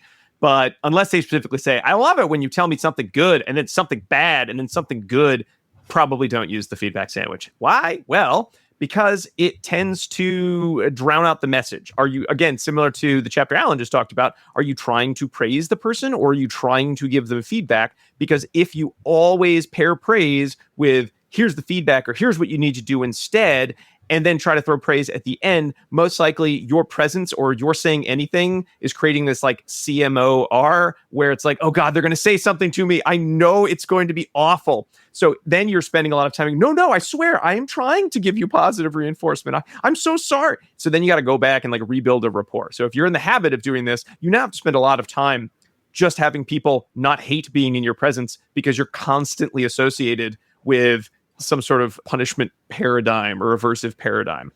The goal, there's a lot of reasons that Daniel says he's heard as to why you might use this. It's maybe you're protecting the ego of your employees, or maybe you're trying to censure bad behavior, but not censure the human inside.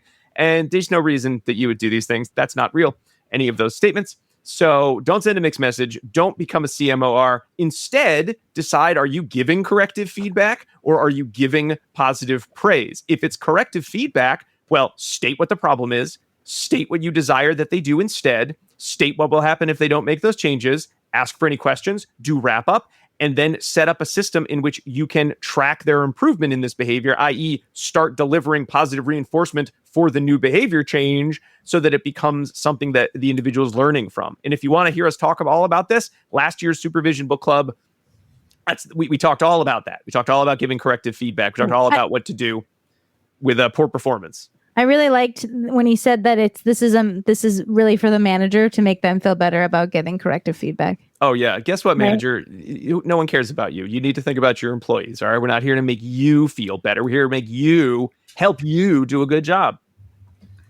Also, this section ties us back to my very first book club episode, the Risley and Hart book. Because they referenced that. So brought a flutter to my heart to bring it full circle.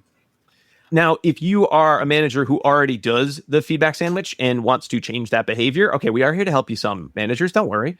Think about your 4-to-1 ratio. Like Alan said, Hart and Risley. There's some other work in public schools around 4-to-1 positive to feedback statements. And if you're using this, though, make sure it's not like you're not banking it. Like I said 4 nice things over the past week, so now I'm going to be a jerk to this person. It's more about I'm giving feedback. I'm going to focus on 4 things you do well, and I'm going to tell you the one thing I'd like us to work on next time and why and how. Right? That's fine. You can do that. If you think you do the feedback sandwich or you think you don't follow that, use maybe some behavior specific praise work, do some self-monitoring about that. Hey, how many nice things have I said related to the behaviors I want to see versus feedback statements? You'll be surprised. You're probably a jerk a lot of the time. Wow. And then you can use that information to change behavior. But don't worry. Usually you track your own behavior. You start making the changes already. Certainly, you could decide I will only do one or only do the other, sort of like in the previous chapter. I'm going to either just give positive feedback at this situation because that's what it calls for, and then I'll focus on the corrective feedback the next time I see this person or at a meeting or something like that. That would be another way to sort of dodge the feedback sandwich completely. And always remember, if you're starting to use the feedback sandwich, you're doing it because you want to feel better, not because you want your employee to do better, and your business doesn't run on how you feel. It runs on how well your employees are engaging in the relevant behaviors. And part of that is going to be they like receiving feedback from you so they can continue growing as professionals. If you try to mansplain to someone what they should be doing while you're giving the feedback sandwich, it's a manwich. Oh. I love it, Diana. You done? I have so much to say. So much to say. So much to say. Oh. So much to say. Oh, Jesus. No. Little baby. Okay. All right. Good job, Rob. You were under time. Oh, well, then I will use the time to continue doing Dave Matthews lyrics. No. Next time you're down to 5. Nice work. Proud of you. We've got to, as a field, do more research better than this is what happens in public school classrooms when it comes to ratios of like positive reinforcement statements to... I was like, wow, I was like, yeah, there's not really a lot, I don't think. So it is odd. There was a period, I remember going to a bookstore and there was a book on managers, don't yell at people. And it felt like there was a sea change of like, I think managers have figured it out. I think they're using all these great principles. And then it feels like in the past, at least 5 years, every lesson that we learned about how to improve your business is just out the window. And it's just, what if none of these things? What if no value for our human employees? It's terrible.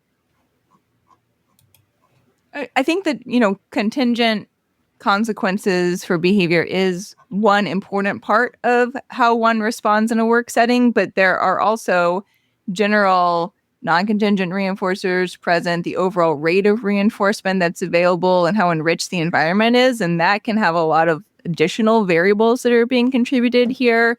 the value of the work that one has, the social environment that's present there, the additional, challenges or rewards that one finds in that setting that also should be taken into consideration in this overall discussion regarding reinforcement. So it's a lot more complicated, I think, than perhaps we're thinking.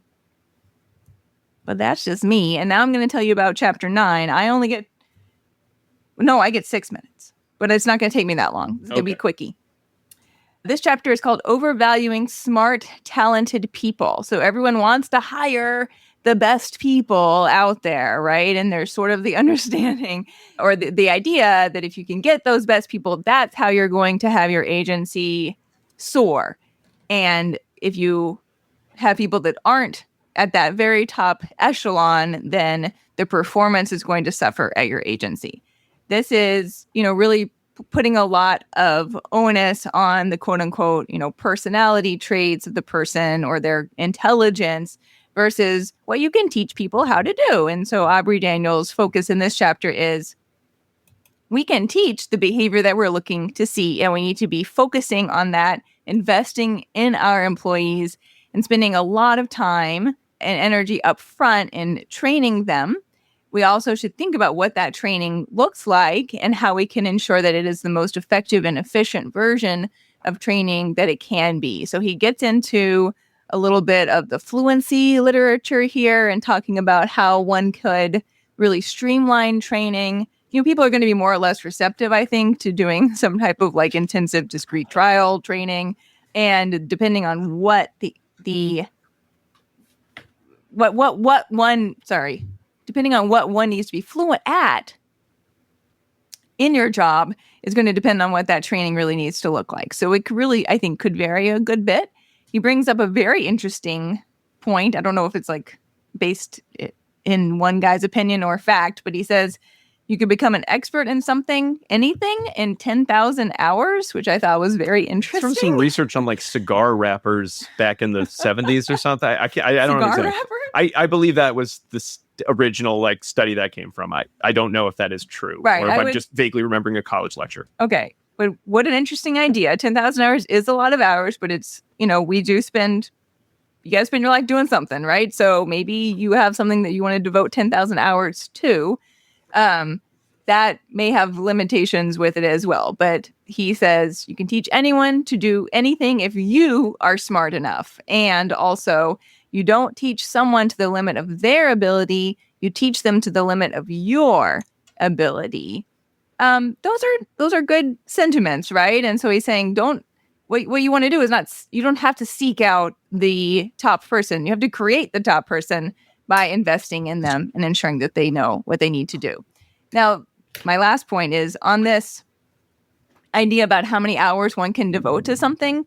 Yes, in an absolute vacuum where people don't have additional responsibilities and pulls on their time, maybe you would have unlimited time in order to teach them the thing that they need to learn for their job. But in my experience, both as a supervisor and as a professor, people have a lot of additional constraints on their time that may be impacting how much time they have to devote to the thing that you want them to learn how to do. And so that, I think, should also be taken into consideration here as well. That's it. That's all I want to say. And someone should tell our friends in Silicon Valley, who I read in the paper today, are really working to bring back the eugenics movement by selecting for high IQ babies. Thanks for that, Rob. Oh, yeah. I'm going to be Jay Leno soon if I keep up my rip from the headlines comedy. Okay. All right, Alan, you were under budget for your last chapter, and so now you get 4 minutes to tell us about the budget process. Yeah, it exists. This is definitely one of the chapters that doesn't feel quite as focused, but it's basically the idea is if you ask for... If you're obsessed with finding fat and those kinds of issues, you will miss, and reducing expenses, you're going to miss quite a lot of meaningful input. And you're going sort of what I was talking about with people are more than their labor output, right? They have social impact on their environment. And so who, one of the big points is who benefits from like reducing expenses? Probably not the employees who are impacting your bottom line. So really spending time on budgets and having managers like focus on budgets can really undermine the whole process of a positive reinforcement in the environment. And so they suggest sort of not throwing the whole budget process out the window, but giving managers more latitude to do things like spend lavishly on performance when the output exceeds expectations or when they seem like excited about it. People who demonstrate the ability to do more with less should be given more, not less. Because if they're able to do more with less, if you give them more, they'll do more. Mm-hmm. So if it's like, oh, here's $1,000, you only spent $500, you only need 500.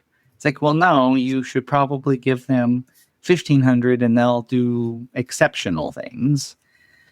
Budget from the bottom up was another big one, which I think we sort of touched on with the idea of executive pay should maybe be the last consideration and not the first consideration in terms of an organizational budget, because if your lowest tier of employees is well supported and high performing, you as the supervisor will reap those rewards rather than justifying your high wages with lower departmental wages or that kind of thing. So yeah, it's basically just budget is where an agency can really mess up positive reinforcement on a lot of levels by overemphasizing low costs.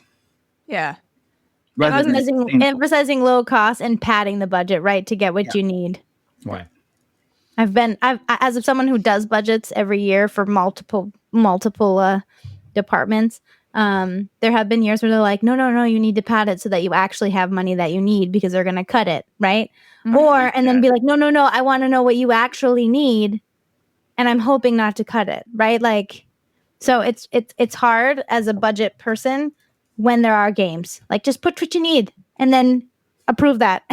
That's how it should be. Yeah, budgets feel like one of those processes that anytime someone's asking you to write a budget, I'm like, I don't want to be a part of whatever this process is, because if I put a bunch of crap, I feel guilty and I probably get a bunch of crap I don't need that I can't use. If I tell you exactly what I need, you'll be like, there's no way to do that. And I'm just stuck making it happen. And if I do, the person who didn't give me any money or resources says, well, looks like I did a great job not giving you anything because you figured it out, which is, never fun. Yeah. Well, and this kind of goes to like honesty and communication, especially about finances in a company, is probably the best practice.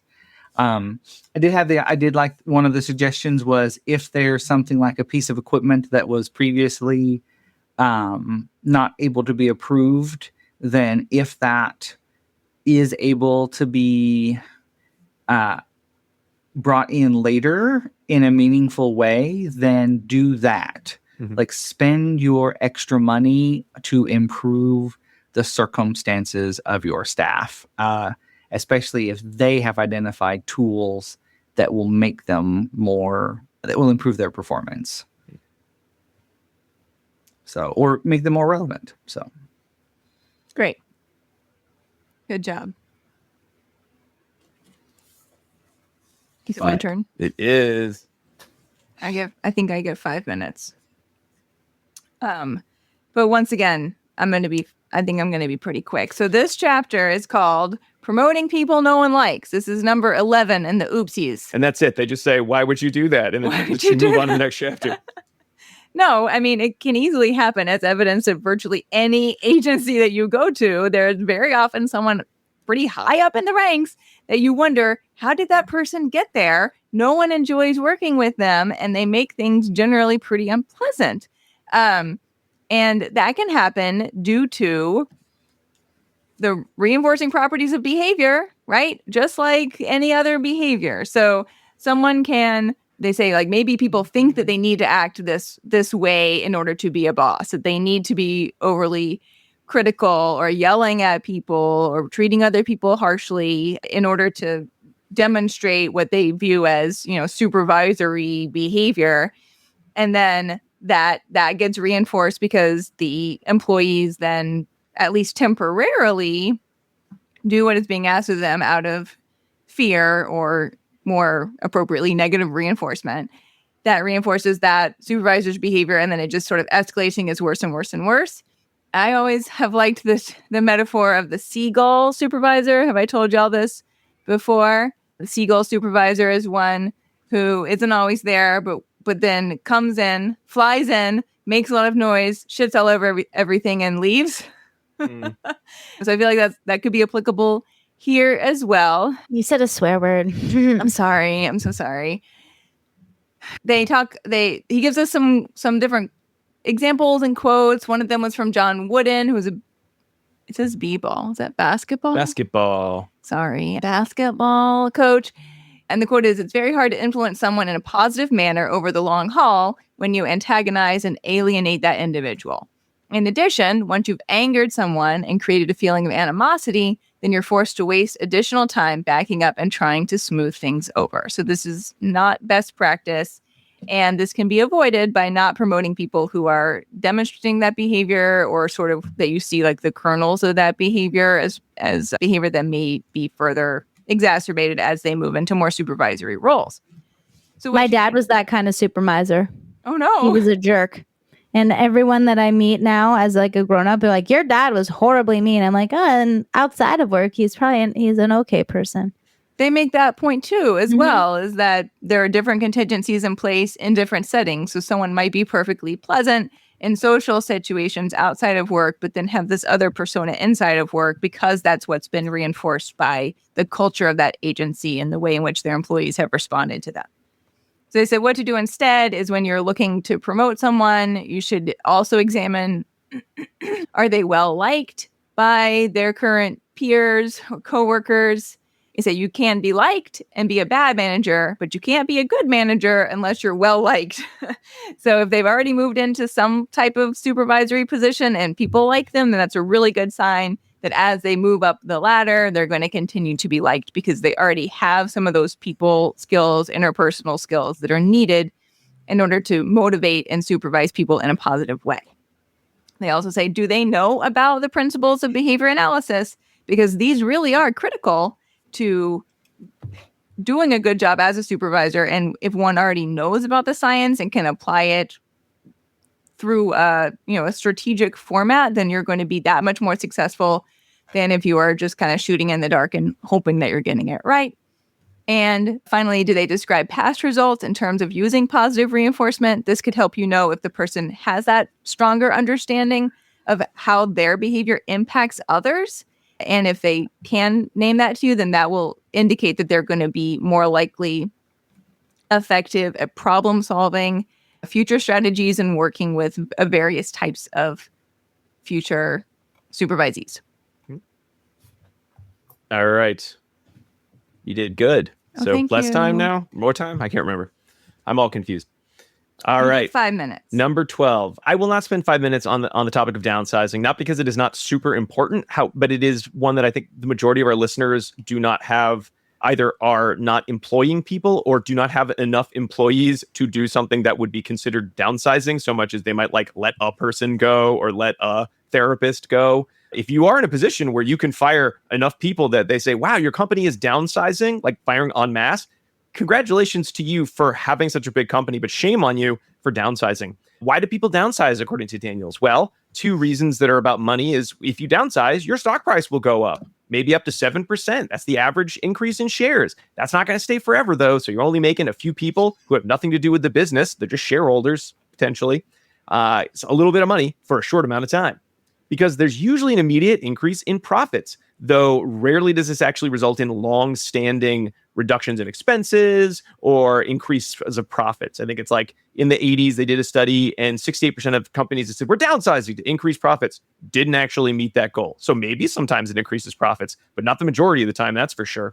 And then finally, there is a time that you might want to downsize, which is, and I disagree with this one, because technology and innovation make it so that you can't be competitive without the removal of humans, because new technologies, I think there's a real big caveat that Dr. Daniels did not know of at the time of writing, and that is the increases in AI taking human jobs these days. I'm not going to go into it as I'm not an expert in that field, but it does feel like we're not just talking about like, wow, this conveyor belt sure does make the guy we had carrying auto parts from station to station less useful. We'll find him another job, so much as we don't need humans anymore because AI.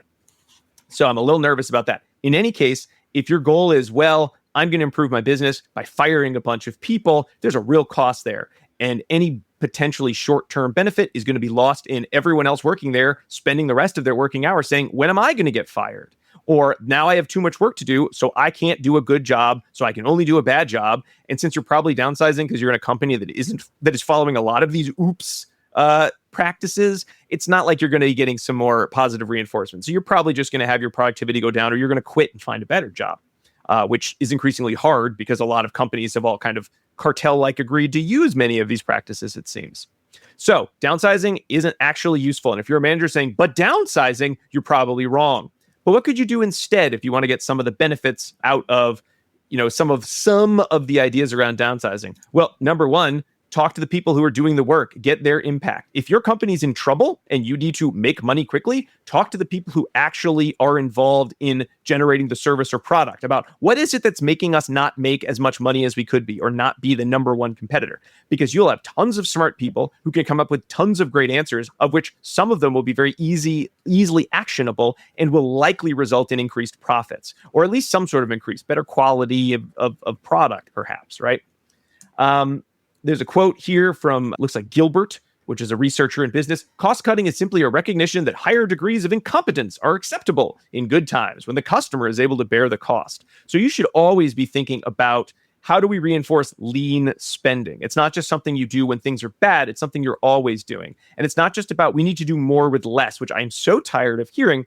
It's about how can we be efficient? How can we take what we're doing, make it just as good, if not better, and do it while thinking about cost savings?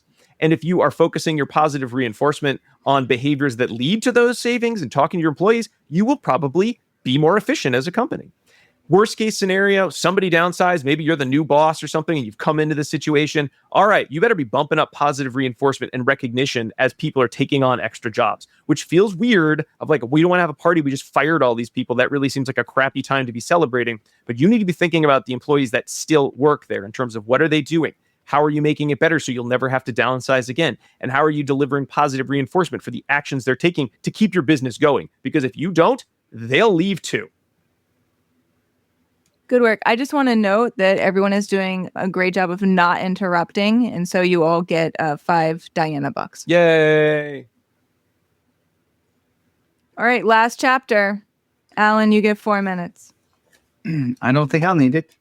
Mergers and acquisitions and other forms of reorganizing. They point out that mergers and acquisitions in the research and historically mostly benefit the deal makers and not the people within organizations or the organizations themselves, whether that's the acquiring or acquired organization. Usually that's because the financial decisions are given priority when people considerations, I think is the phrase that they use, should probably be essential to making sure that the merger and acquisition has the outcome that's desired. The big item they talk about is things like culture clash, that an acquired agency or an acquiring agency, there can be like a lot of like social fallout to a merger and acquisition. And we're talking about huge agencies here. I've never lived through one of these circumstances, but the idea is that if you're going to have a merger and acquisition, you should make the acquired organization welcomed into the new organization through like supported education on like culture and making sure that people are comfortable, that unnecessary rules and policies are reduced that might make circumstances better for everybody. There should be a lot of positive managerial presence, and then all of the targets that you set for at least the short term should be very achievable so that people have that higher schedule of reinforcement after like a significant change in context. There's lots more that they talk about, but really it sounds like mergers and acquisitions suck for most people, and they have some seemingly straightforward recommendations on how to minimize that if you're the kind of manager having to supervise a merger. So if you're merging, maybe the advice is you could call a place like Aubrey Daniels International to help you out with what that process should look like, because we're probably not the experts on it just from having read a chapter in a book. Yeah. And our focus is going to be on our individual employees / supervisees as well. All right. That's our 13 oopses. How do All we right, do, we boss did it. Diana? You all did pretty good, but not everyone kept to their time. So next time you probably should try to do better. I'm going to make myself the performer of the month. Excellent. That's why Yeah. you're Even though I got performer of the month. the boss. Maybe you'll get it next month. How do we get it? Just do a good job. Okay. Yeah. Great. Yeah. You learned a lot from this book, it sounds. So you Didn't guys say, can hooray! 13 guys great can- management skills. discuss whether my strategies as a boss were good or bad. Bad. It's possible that I didn't follow all the advice in this book. Mm-hmm. It's almost as if you intentionally did the opposite of what they recommend to show a point ironically. It's possible. All right. And yet somehow we probably stayed decently on time. We did. And I know Diana is going to run as the boss. She's given herself some paid time off. So we'll do the wrap up without her because she's going to on a beach vacation to celebrate her great bossness. Yeah. All the profits are going to her vacation. I'm going to leave my car in the parking lot, though, so you can still count it. Okay, great. So we can't leave until you come back. She's getting an Uber. Okay. Well, that kind of brings us to our wrap up of the rest of the book. And there's not much. There's one last section called Perfectly Motivated Employees, which I do think covers what I believe is just so... It's very meaningful. I think it's very sweet, the way Dr. Daniels thinks of how we should be treating employees, how we should be thinking of work.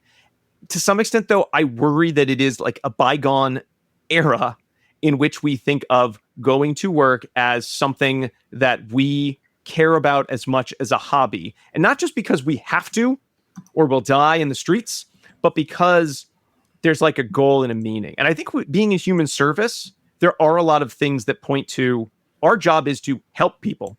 And when we help people, that is so rewarding. However, there's so much other garbage going on in every business that it makes it very, very hard to want to focus on your job versus anything that's not your job.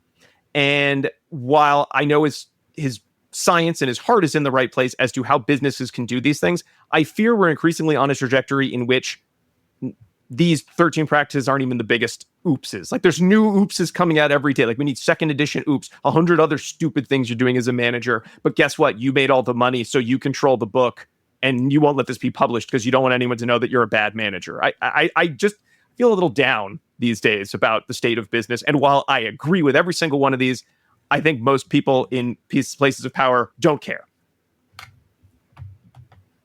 So it's a little bit of a downer, my thought on the book. It's not on the book. That's just sort of like where we are as a late capitalist society. And I would just argue that even in 2009, the idea that negative reinforcement being a significant part of people's reason to go to work is like not explicitly considered, because really even at that point in time there was like underpay and we were experiencing economic downturns and everything. So, I go to work because I enjoy the work that I do, and the money that I get allows me to like do things. But a big part of how I use the money is to not suffer. And so really the job helps me avoid suffering. And I think unless you have a society in which most people can avoid that separate of work, that negative reinforcement component cannot be ignored or left out. Should always be a central part of designing your reinforcement scheme for a business. There's a good quote from him on page 155 that talks about the perfectly motivated employee. And I think the spirit of it, I believe the spirit of it is the idea of this is what, when you are the best manager in an organization that is dodging all these oopses and using positive reinforcement for pinpointed relevant behaviors, you will see this. Not that if your employees aren't doing this, it means they're lazy layabouts and you should fire them. It's really, if you don't see this, you've failed as a manager, you've failed as a supervisor. And the quote is, for me, perfectly motivated employees are those who do more than they are paid to do. They are people who do what needs to be done to move the organization to fulfill its mission. They are excited about what they are doing regardless of what it is. They don't give up easily. They are constantly seeking ways to do things better, cheaper, and faster. They are willing to work long hours and never complain. So again, if you are saying about your employees, if you're a manager, you're a supervisor, and the people you're in charge of are not doing these things, question number one is, how am I failing that person that this isn't their day-to-day? Now, that doesn't mean that managers can control every aspect of everything going on in a human's life. Everyone's behavior will shift over time. But again, another follow-up quote is, rarely is the perfectly motivated person someone who's perfectly motivated in every situation. Rather, they are perfectly motivated in some situations, less so in others. Once we realize this, the questions before us shift from why are some people more motivated than others to why are some situations more motivating than others? And so it's the constant work of the supervisor to think about those non-motivating situations and decide, are those relevant to the business, to the service, to whatever it is we are doing? If it's not, get it out of there. It's not helping anybody. If it is, how do I change those or shift those situations, avoiding these oopses, to improve motivation for those reasons? It's not on the person, it's on the organization. And if everyone believed that, I think we would see more perfectly motivated employees. However, I fear that the lesson we are in and the pendulum swing we've been in for a long time, is one of, it's always the employee's fault. What if we didn't do any of these because we didn't need as many people as we had to? Let's downsize because there's new technologies that can do your job better. And the lesson we all hear is, you are all expendable. I don't know if anyone else has looked at any news, and for the past, year? Every article feels like, oh, when is it going to be my turn to be a worthless waste of space that can't add anything to our capitalist society? And it's sad to think that a job like ours that felt like one of those, like, well, you need to have humans doing this job. I bet there's people who would beg to differ, that they don't need us. They get rid of us. Therefore, why do any of these management techniques? So it's just very sad in that regard. I love a lot what's in this book. It just feels like it's written for a bygone era, and that's just tragic. But day-to-day supervision, you can still use a lot of these 13 oopses. I don't want everyone to leave here being sadder than they might already have been when they started listening. I've just depressed everyone now. I'm sorry. Dinah was a much better boss than I was. They shouldn't have promoted really did. me. Sorry. Do you want to go to the last line? Wrap it up? Yeah, go to the last line, because I think the last line will boost our spirits. Okay. The last line of the book on page 163, because I love to do last line because you got to have a good last line, is, take the advice of Thomas Carlyle when he said, go as far as you can see, and then you will be able to see farther, which is fine as a last line. I think the penultimate line is a better last line, which is, if you put in the time and effort to differentiate yourself behaviorally, the rewards will be positive and certain for you and your organization, and there will be no end to what you can accomplish. I like that one better. That's a better last line, I think. Yeah. Switch it around in the next printing. Maybe he didn't feel like he was hitting it home. He's like, I can't say it as well as other people, so I'll let someone else say it. Yeah. Or he gave, that was a more behavior analytic statement, so then he translated it into more accessible language. Yeah, maybe. Anyway. They're both good, but one is better in my humble opinion. Good book. Yay! All right, so we love the book. We don't necessarily love the state of the world, but you know what? Day-to-day supervision, here's things you can do. You know what? Let's do it Let's do that way. Hey, do you want the world to be a better place? Well, let's think about how you can implement these things, because, and Alan, you'll You'll get into this. It's all about our values, right? It's not about our things getting better for us and what are our reinforcers. It's about, am I moving towards my values? And if your value is, I want to be a supervisor that trains behavior analysts to be great at being behavior analysts and improve the lives of others, well, great. You can do that even if everything around us is burning down. Truth. So there we go. That. And we can end the book club in that way. And that's the end of our September book club. I hope everyone enjoyed listening to our discussion of Oops. This was our Supervision September. This is the end of Supervision September. So you got all your supervision that you need. There's always time for supervision, but at least on our show, this is mainly when we do it, all in September. So we hope you enjoyed this month of supervision episodes. We also hope you enjoyed this book club. And if you say, I love this format, give me more of it, please. Well, we do 4 of these every single year, and 3 of them are only available for our patrons, patreon.com/ABA Inside Track, where you can subscribe at any level. But at the $10 and up level, you're able to get all of our book clubs right as they come out, as well as 2 CEs for no additional charge. And if you're a patron right now, guess what? The 2 Supervision CEs you get for listening to this episode, they're on us as a thank you for being a patron. And that's patreon.com/ABA Inside Track, as well as chances to vote on our listener choice episodes. We got some of those coming up, all sorts of great bonuses. You get everything early, so you're hearing Oops Book Club discussion before everybody else, unless you already read and talked about this book, in which case you did it already, but maybe we had some great points that you didn't think about at the time. So, or it's a good review, good refresher, right?